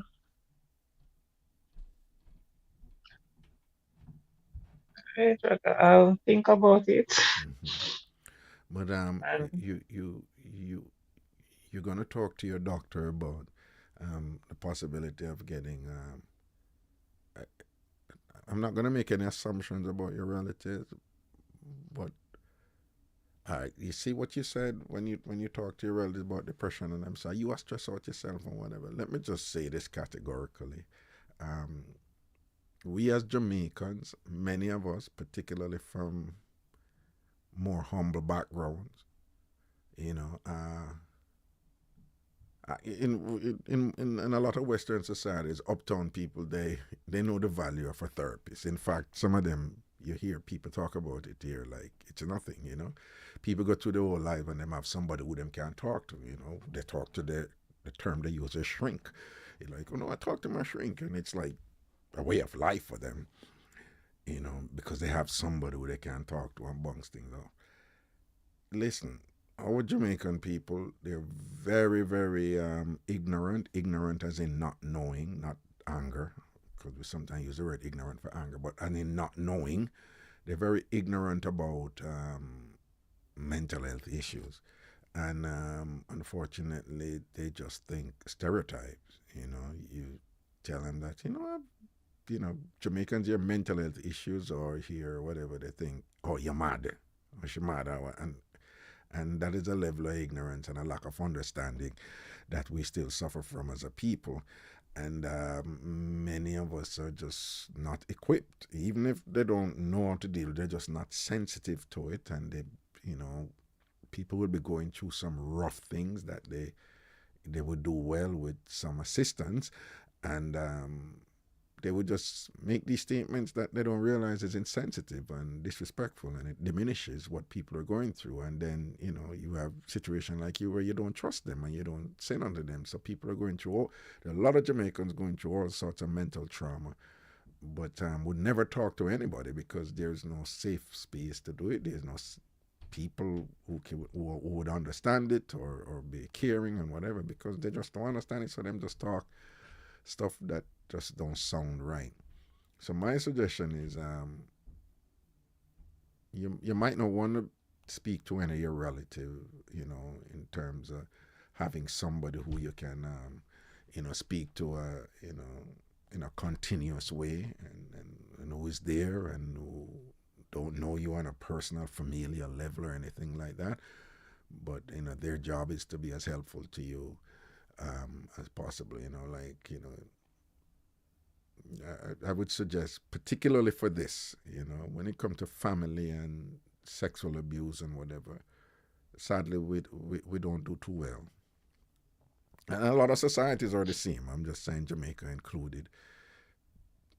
People don't know how to deal with it, and when they don't know how to deal with it, they end up trying to protect themselves, and when they protect themselves, they end up saying stuff that is just making the victim, the person who went through the trauma, in a worse position. So I would suggest you try to find somebody outside of your family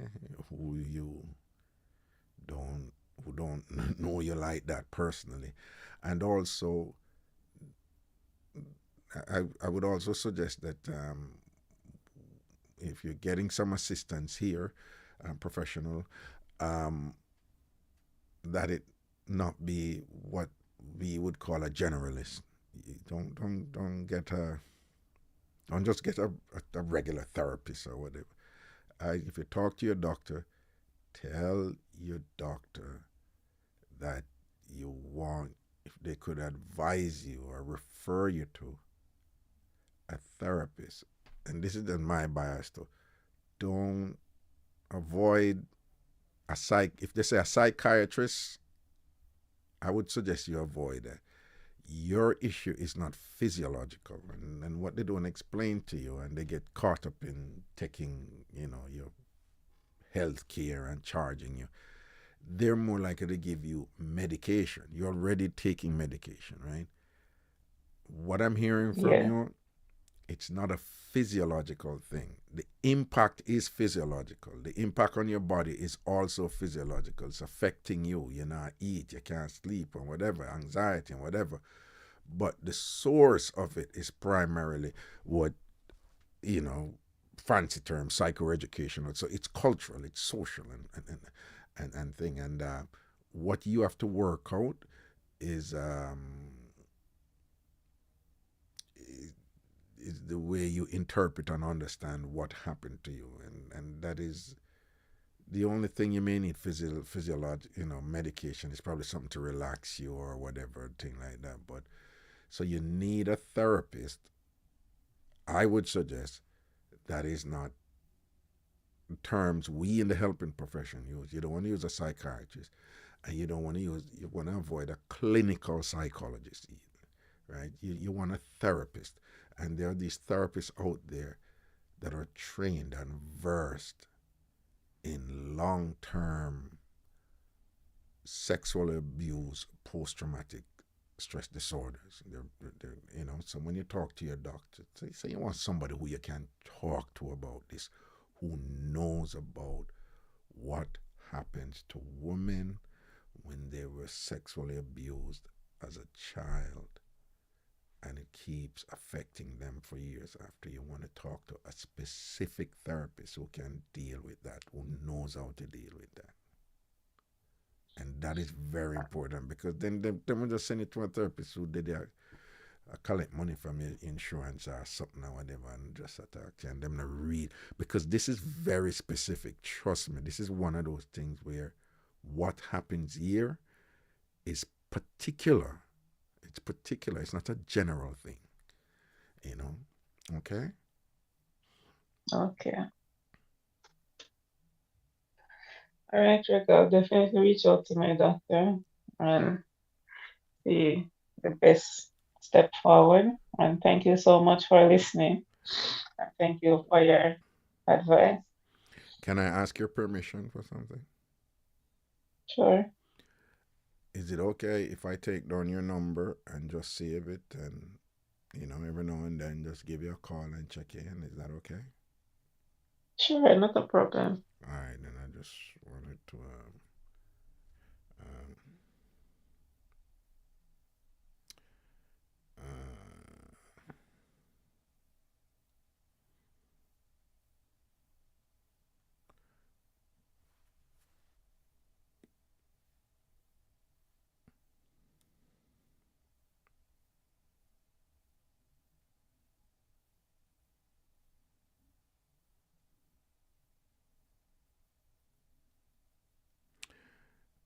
all right. Okay, I have it. And listen, on behalf of everybody here and members of the Tom fam and everybody here, we just want to wish you, all the, sometimes these things are like, this the kind of sound superficial, but you know, just want to wish you all that's good, and that you can get the help that you want, and that the help can prove beneficial, and that you can grow from strength to strength, however incremental that may be, little by little and thing, and that and like it's a keep it 100 with you.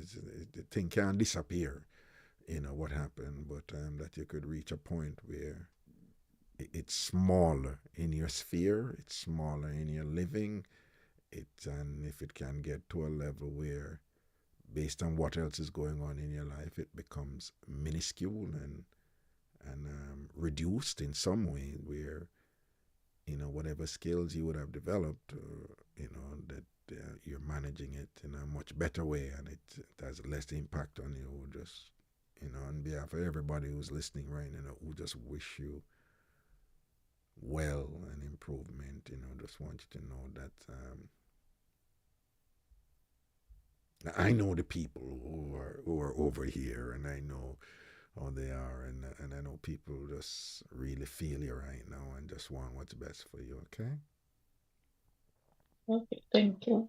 All right, and blessings here. Cool. All right, thanks. Okay, good.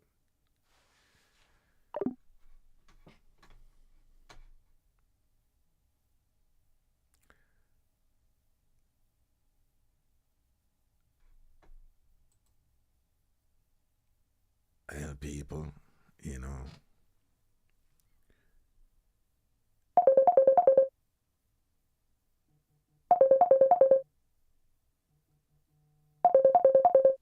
just another reason for us to just, you know, Hey, what's going on? I'm there, Hello? yeah, yeah, yeah.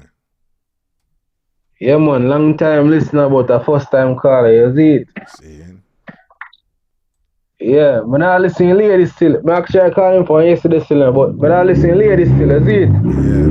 But I feel like session to change up our diet still, you see it? Um, You hear me? yeah, I'm going to suggest something to you, yeah, and don't vex, Huh? yeah. I understand you have your point and thing like that, but now is not a time. I know what I kind of know what you're gonna say. You're probably gonna say change our diet and yeah, food that contribute to her feeling better and thing like that. But given where she's at right now, that let me just suggest that is not we don't want to go there now with what she's eating. All right.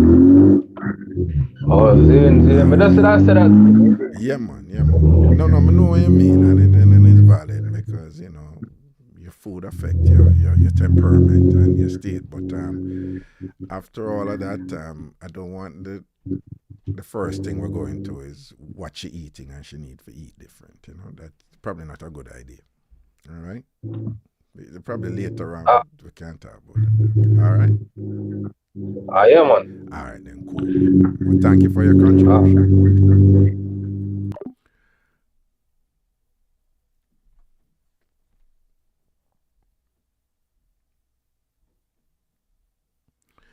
as I was saying, the testimony there from the caller, again, is just indicative of, you see people beard and put on clothes out, and out on the road, you there work with them, or you there church with them, or whatever, and sometimes you don't know, some people are go through and some cross with them I carry, Sometimes you don't know how rough certain things, are for some people, Hello. Good evening, sir. Good evening.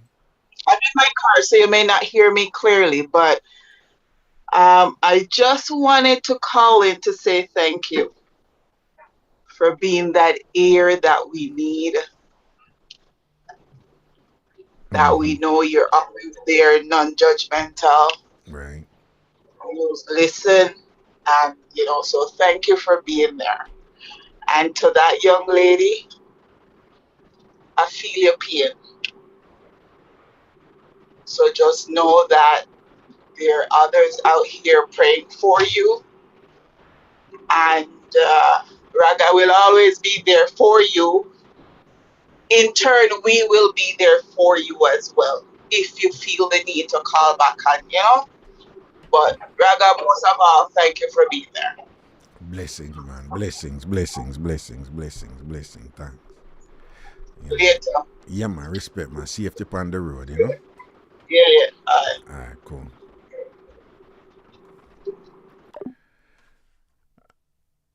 For some of you posting that you're not hearing me and thing like that. My apologies. I just turned up the microphone. It's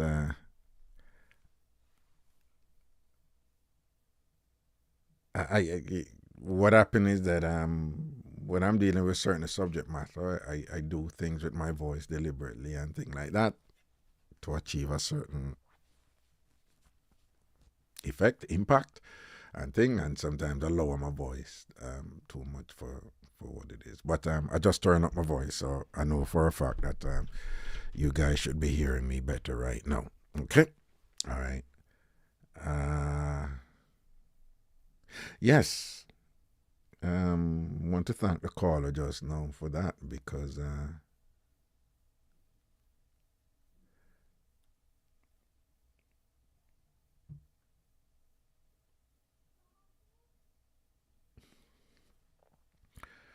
the scope and spectrum of living, is it has its pluses and its minuses, as we all know. And some of the minuses we may share, and some we keep in for obvious reasons, like the caller explained earlier, in terms of trusting people and what she has gone through, and my goal here is, we laugh, and I traffic in laughter a lot and thing, but wait 1 second, caller. And I traffic in laughter a lot, but I'm also here for stuff that is on the heavier side of life, right? Yes, I'm here for that, and it is my pleasure to be as helpful as I can be in that regard. Good afternoon, caller. Good afternoon, Raga. Wait One quick second. question. Wait 1 second. Papito. Hi, I'm gonna call you when I'm finished, okay? Okay, but can I tell you something real quick? Sure. Just so you know, KJ and today are fighting with Auntie Shauna's beanbag. They're like battling each other. I just wanted to tell you that before you hang up. All right. Thank you for sharing that with me, and I will address it, okay? And I'm gonna call you back as soon as the show is over, because I'm gonna leave in soon, okay? 7 o'clock? Huh? 7 o'clock? Are you asking me if I'm gonna leave at 7 o'clock? Yeah. Yeah, how about that? Yeah, thereabouts. Okay. All right.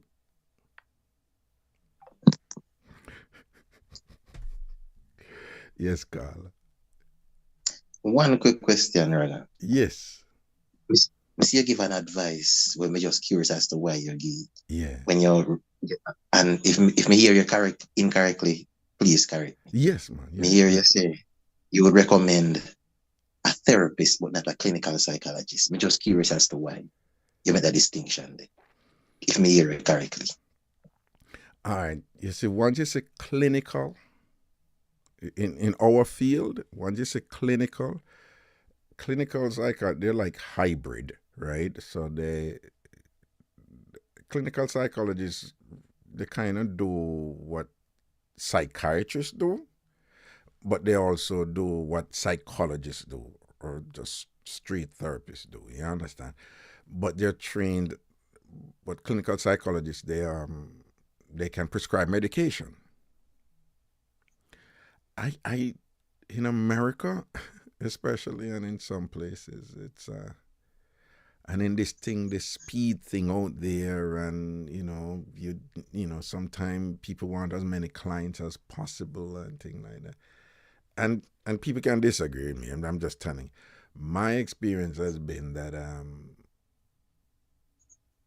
this there's some things it's not a medication thing. Mm-hmm. So and my assessment, my best assessment of what she's going through, medication can be appropriate for the physical impact of what is happening to her, but not medication to treat what is happening to her. Mm-hmm. And then you find that clinical psychologists, they tend to be like that. And most sexual abuse counselors and things, they tend to be more psychologists or psychotherapists. You do have clinical psychologists who work in those fields, but in my opinion, the better ones to treat this type of thing is the ones in the field. They're just trained for this as psychologists to deal with this in a non-medicine way, if that makes sense. Yeah, what made me ask, me have a little bit of background in the area, the minimalist as possible. Mm-hmm. And it looked like, well, the American context different from the regional context and the Caribbean in the sense that. Oh, you're calling from Jamaica, right? Yes, Okay, I come from good. Jamaica. Yes, go on. Mm-hmm. Because like in the Caribbean, to the best of my knowledge, them don't allow psychologists to prescribe medication. Oh. Yes, I don't think I get my degree in the Bahamas, and I don't think them allow psychologists to prescribe medication in the region.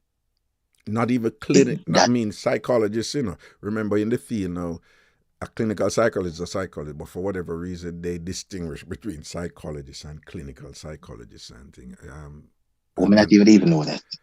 Oh, yeah, it's one of those little weird looking thing. And to be honest with you, so the clinical psychologists, them get more ratings. Because, a lot. Yeah, because they're seen as being closer to a real doctor, type of thing. So there's these games that's played there. But for them, real doctor is medication, And you have all these pharmaceutical companies, they're so aggressive in aligning themselves with these people and telling them that this is good for so and so and so and so. You see, if you listen to her, mm-hmm.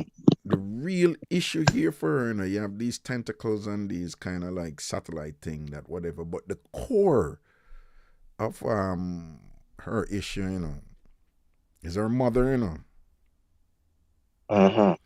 And again, somebody may not understand that and be like, well, if you blame the mother, you don't know what the mother go through, and what the mother did go through, why the mother this and that, and the man rape her. You people will say those things and whatever, but the other things, they're related to her trying to understand why her mother did that to her, What And me like in the analysis when you say there's a distinction that the illness is not physiological, the core of it is not physiological. And to me, that is why you would want to definitely avoid the psychiatrist. right, Because with them, a straight medication. right, A straight medication.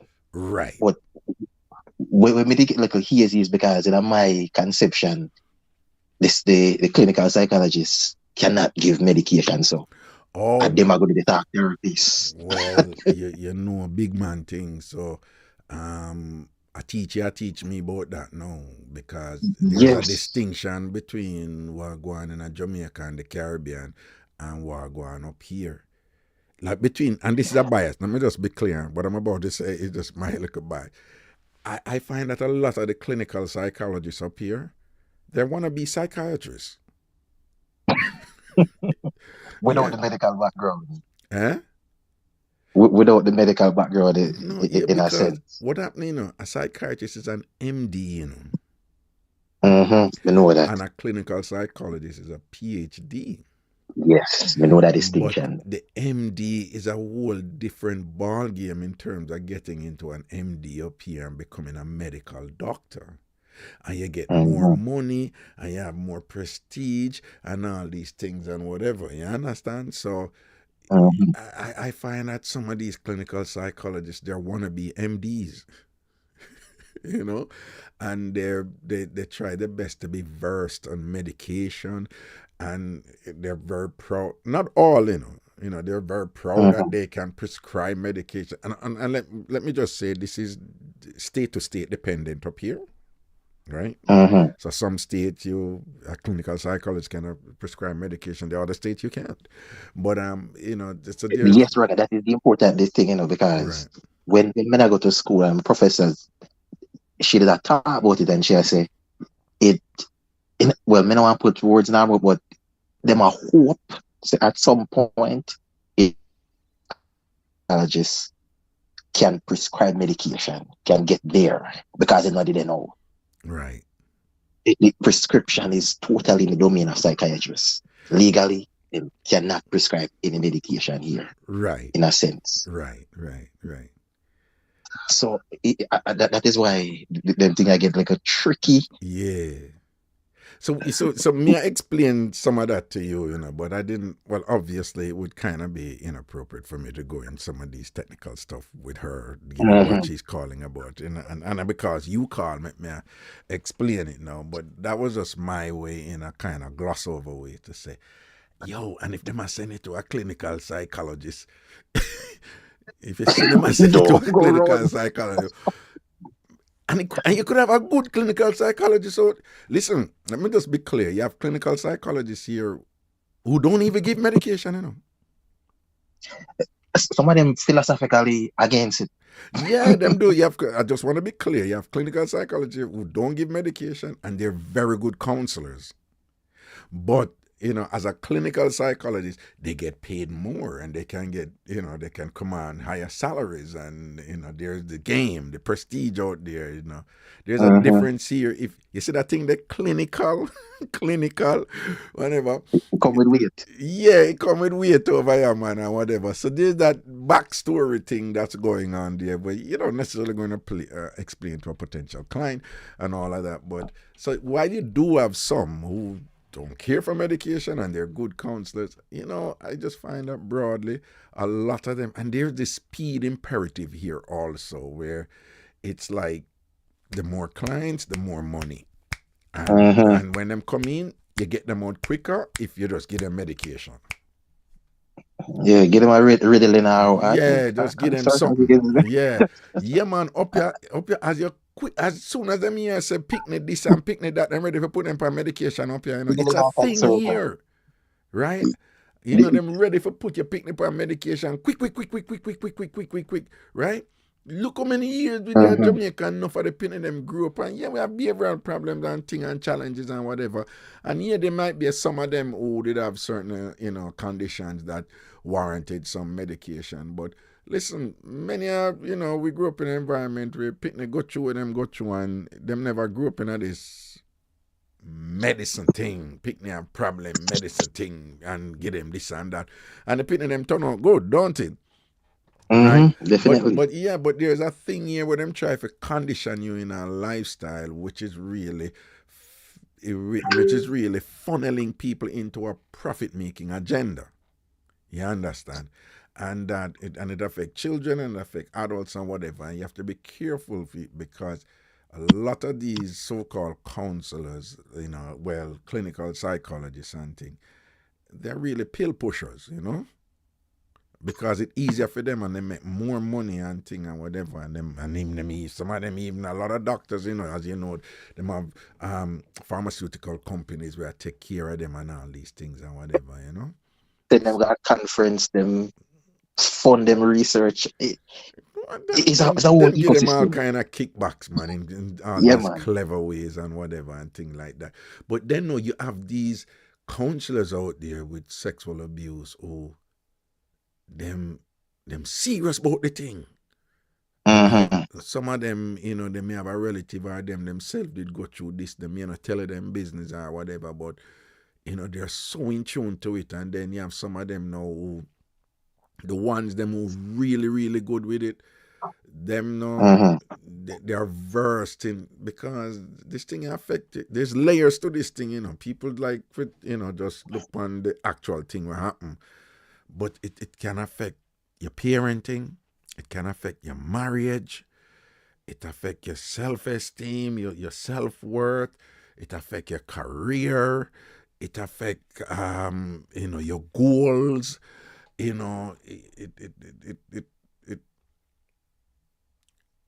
some people don't even understand that some women are, for example, just rampantly promiscuous because of sexual abuse, right? And some people say, but that makes sense. But these are things that or the extreme is true, The opposite way. Yeah, listen, you have a woman who say, I don't know, I'm just dry and sex is painful.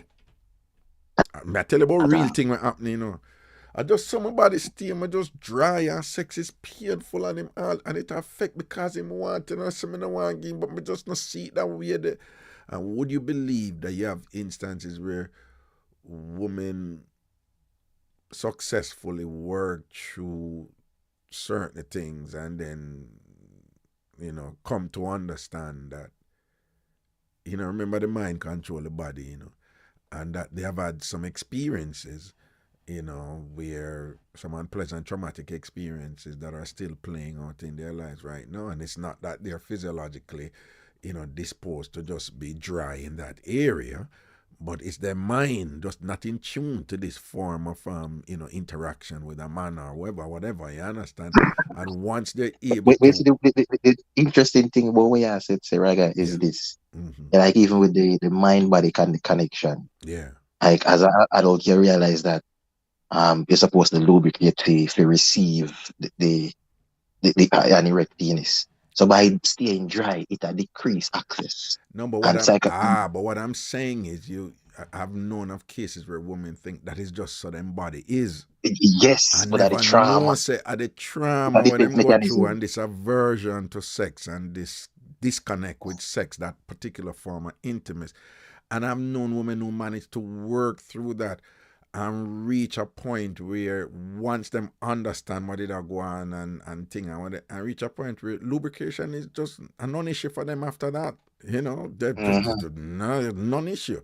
But you have to have a therapist who you have to have a therapist. I mean, I use that example. You have to have a therapist now who so good in the thing and experiencing the thing where you hear a chat say, oh, I'm just dry and whatever, and then a fear mind now, or it would say like them know it's a possibility, that dryness that is causing this problem and this pain and whatever, it could be related to something along those lines. You understand what I'm saying? But you have a whole heap of those. You have a whole heap of those when it comes to sexual trauma. A whole heap of them, something of them. Where but I'm not gonna be honest with you, I don't know all of them.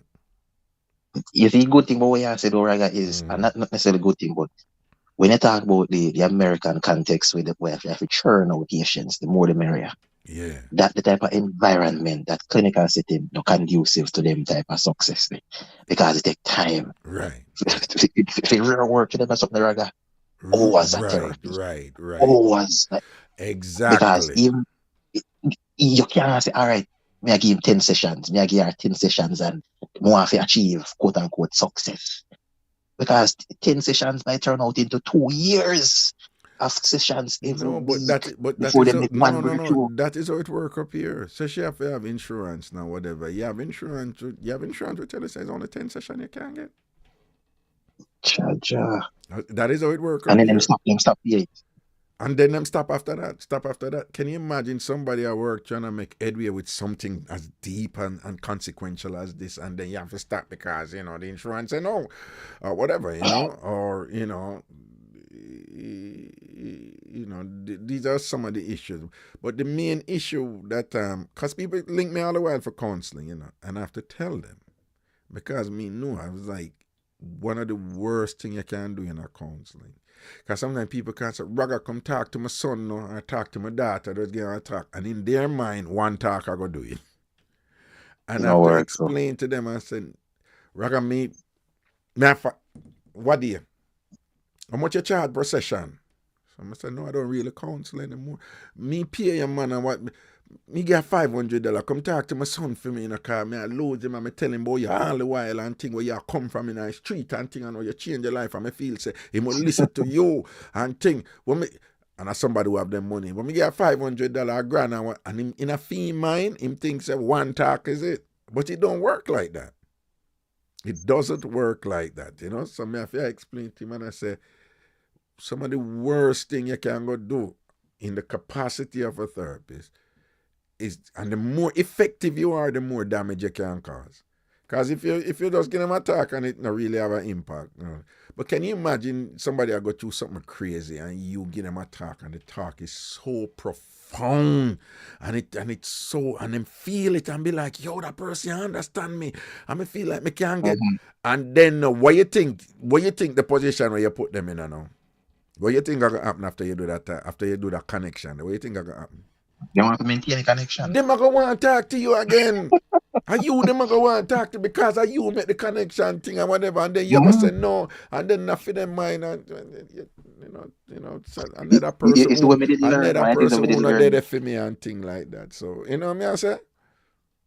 One of the things that we did learn in a school, Raga, is that the relationship between a therapist and a patient is very important. Yes, man. And if you build a relationship, a rapport there, and it get abandoned, it can be very, very detrimental. So even at the system where you talk about, you get 10 sessions, and say for instance, them build a good rapport and it develop, and 10 sessions done. Where am I going to do after that now? Because we start off with a new therapist after scratch off, we start off, the therapist can pick up a file and continue after that, because so it rough if you achieve success in them context. It really, really rough. Right. Yeah. Hold on, there's something just there for the wine. Okay. Right. No, you're right.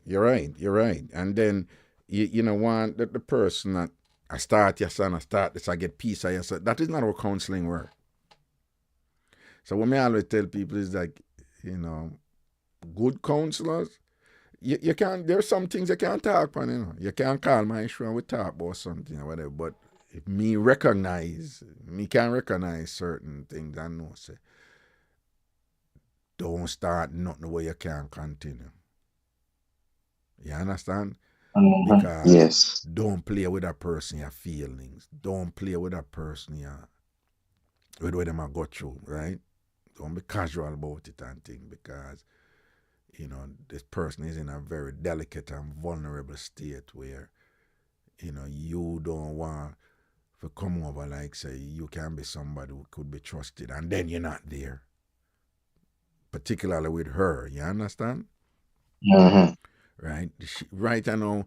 remember, you know, she had been betrayed by the one person who society said would never turn them back, man. You know, don't it? Your mother, don't it? Right? Yeah. And not only she has been betrayed, and a betrayal like her mother thief her partner money is betrayed in The most intimate and violent of ways possible. You gotta allow a man. You gotta allow your man to go do so and so and so. And I don't want to get in it, but when you start unraveling something, and things like, oh, so mommy did inadequate and thing. That's why she used me for fulfill what she should have do. You have all kind of layers to this thing, you know. You have all kind of layers to this thing, you know. You understand? And then you find, you know, as so women become permissive of certain things and whatever, and say, well, if I that him want, I that, you know, there was one point when I talked to her and she said, you know, this thing happened to her from she 10, you know, in the worst way. And, you know, like in a counseling session, you'd go through that, you know, what you mean by the worst way, because, you know, when you're with a client, you know, we're trained to recognize certain words and cute thing where something you did so, but you need for work through with, you know, whatever. So when she said the worst way and thing and whatever, you know, like something like, and I deliberately didn't go there and whatever. She gave me some indication afterwards. She said, why at 10-year-old, sometimes she go bathroom and she can't use the bathroom. She not paid. Can you imagine how awful that must be for a little child, a 10-year-old girl? Why tough. Man, so that's not something where you start and then you can't continue, because you're going to just be another unreliable person potentially, even if you don't mean it, you know. You understand? The sad part about it is, Raga, a lot of females in Jamaica have similar experiences. Yeah. Like our experience are unique. Yes. And when you sit down and you talk to them, they will tell you. No. When you sit down and you talk to them, just most of these women, they just hold these things in silence. You know, they hold them in silence, and they don't. It's not when you sit on. Well, somebody like me, I've had women share with me, of course, and they know that it's going to remain confidential. But there's a lot more women out there who don't talk to anybody at all. And can you imagine how these women are living out there now on a corporate thing? Some know why they are that way in certain situations. Some don't know. You know? Some don't know. A lot of them don't know because they have repressed and pushed this thing down. Some would be listening something like this and shut it off right away and say, I can't listen. That's a trigger. Yeah. Me not ask you, once this woman I start talk, you have some woman who listen and just kind of tune out and be like, can't deal with it. You know, but it's there. And but just so you know, I am not one of those people who would say, there's a thing here in America that said, like, everybody who's gone through some trauma, you must deal with it. I don't buy that.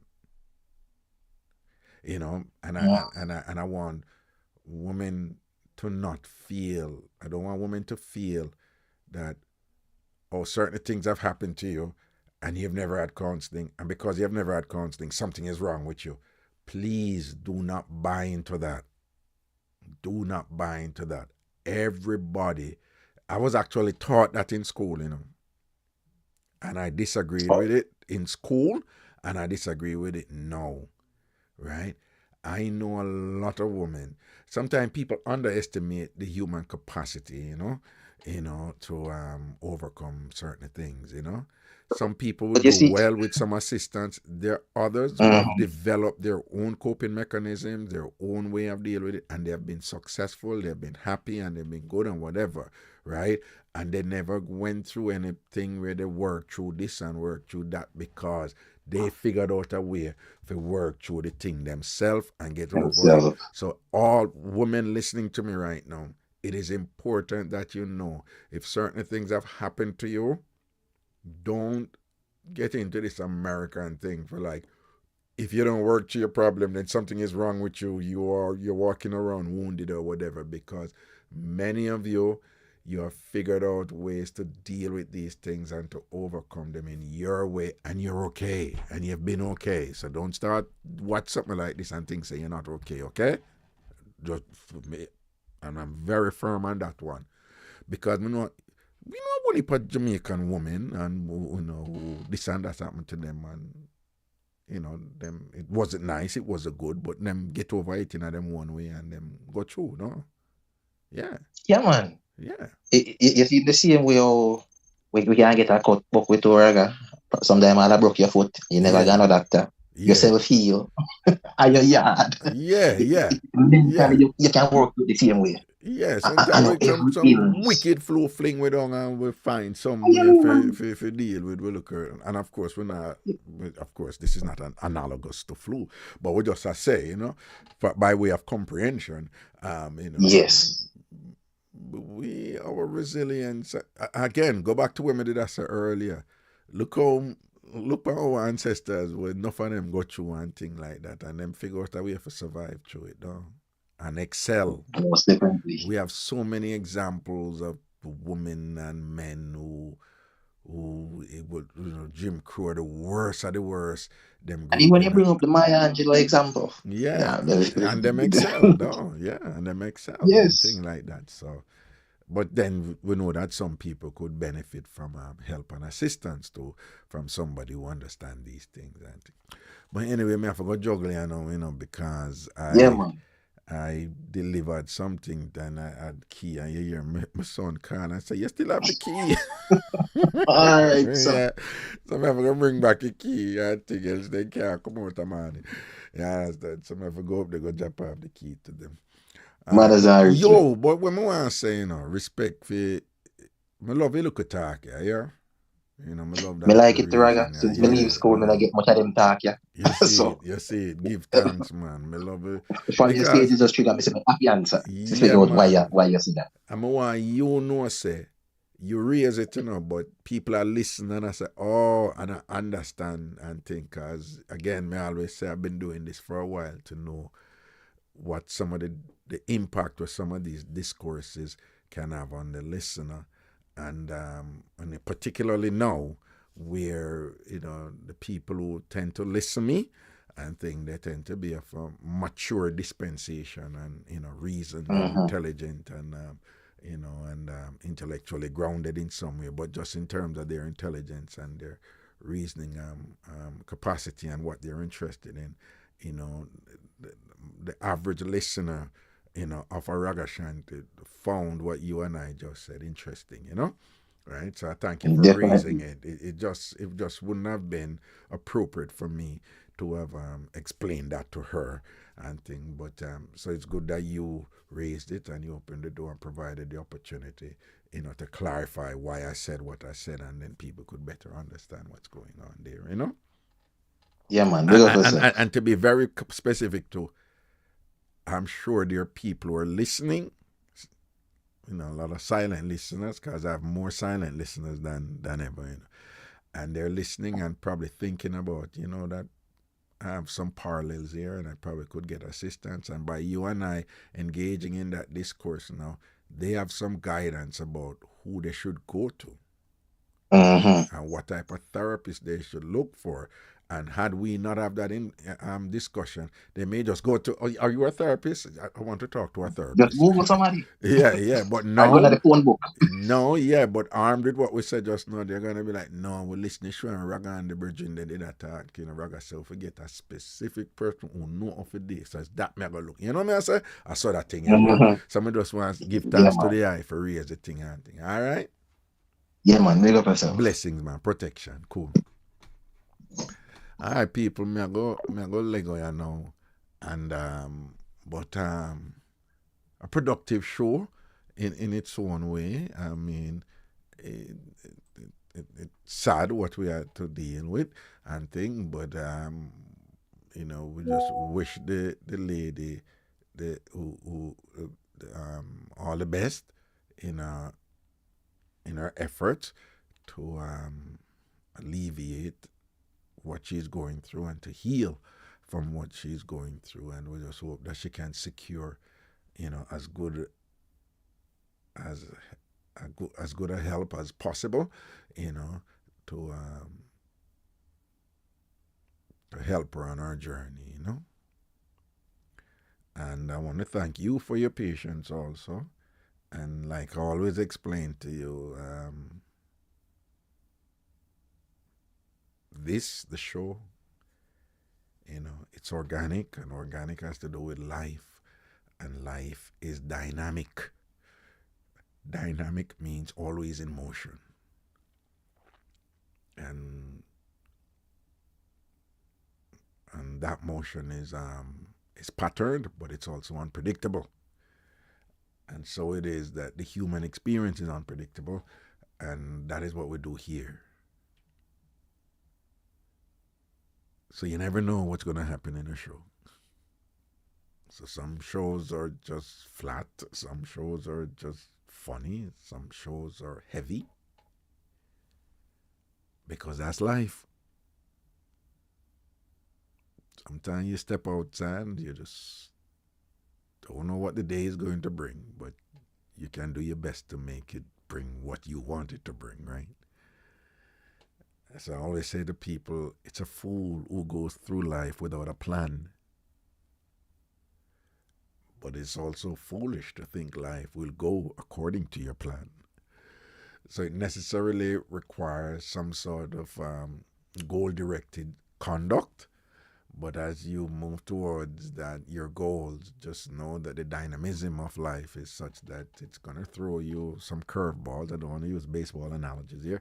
It's going to throw you some unpredictable scenarios where you have to bob and weave and adapt and thing, and you may have to shift your goal slightly or change the goal, or you may have to still maintain your goal, but when you drop down, you get back up. So that is life. And this show reflects that. Right? So just want to thank you all for understanding the nature of the show and to remain supportive and to join me here. I'm going to have a show tomorrow, but after I have a show tomorrow, as I indicated before, I wanted to do for the rest of the week, but it's just tomorrow, and then I won't have a next show until next week, Thursday afternoon. And then after next Thursday afternoon, we'll have the next show on Wednesday. So next week, we'll have a show tomorrow. Then because of certain things I have to do at this time, we have a show tomorrow. Then the next show is going to be next week, Thursday. Right? And then after, I remember I told you that all of next week I wouldn't be able to do a show. Well, I'll be able to do a show next week, Thursday afternoon. Then after next week, Thursday afternoon, the next show is going to be Wednesday, Thursday of the other week. But I'm going to be posting content anyway, all right? It just won't be live shows. I'm just letting you guys know when the live shows are going to be. So, and it's just around this time now, whatever. And when I'm traveling again, and I'm going to be traveling a little bit in March and April and May. May, you know that I'm going to Ghana for a week to set up, the Ghana Learncation in September. Already told you that.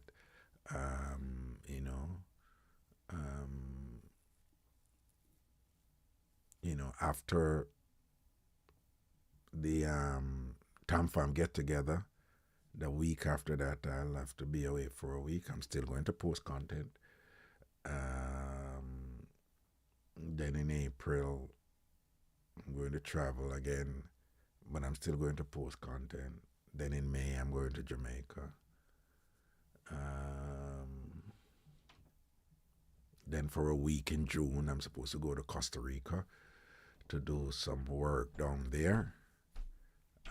You'll be seeing content from that. Okay, So I'll just keep you guys abreast as I go on. But again, we're having a show tomorrow. No show Thursday and Friday.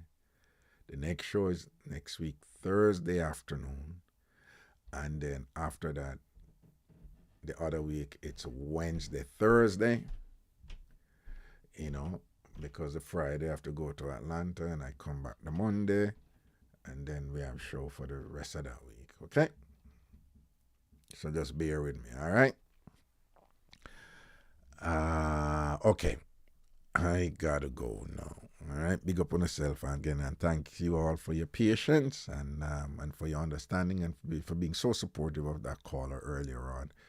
You know, I saw the, you know, a lot of the posts and so forth, and you know, so many of you were, you know, you were just like empathizing with her, and you know, blessings. All right, okay.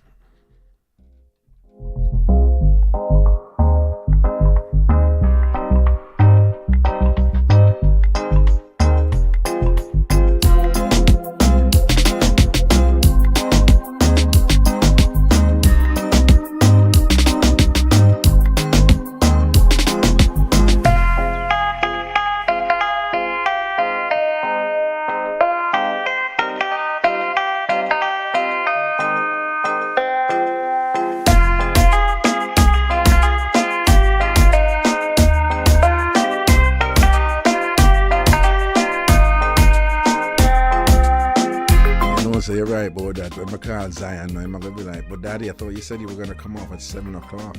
That's just so how he is.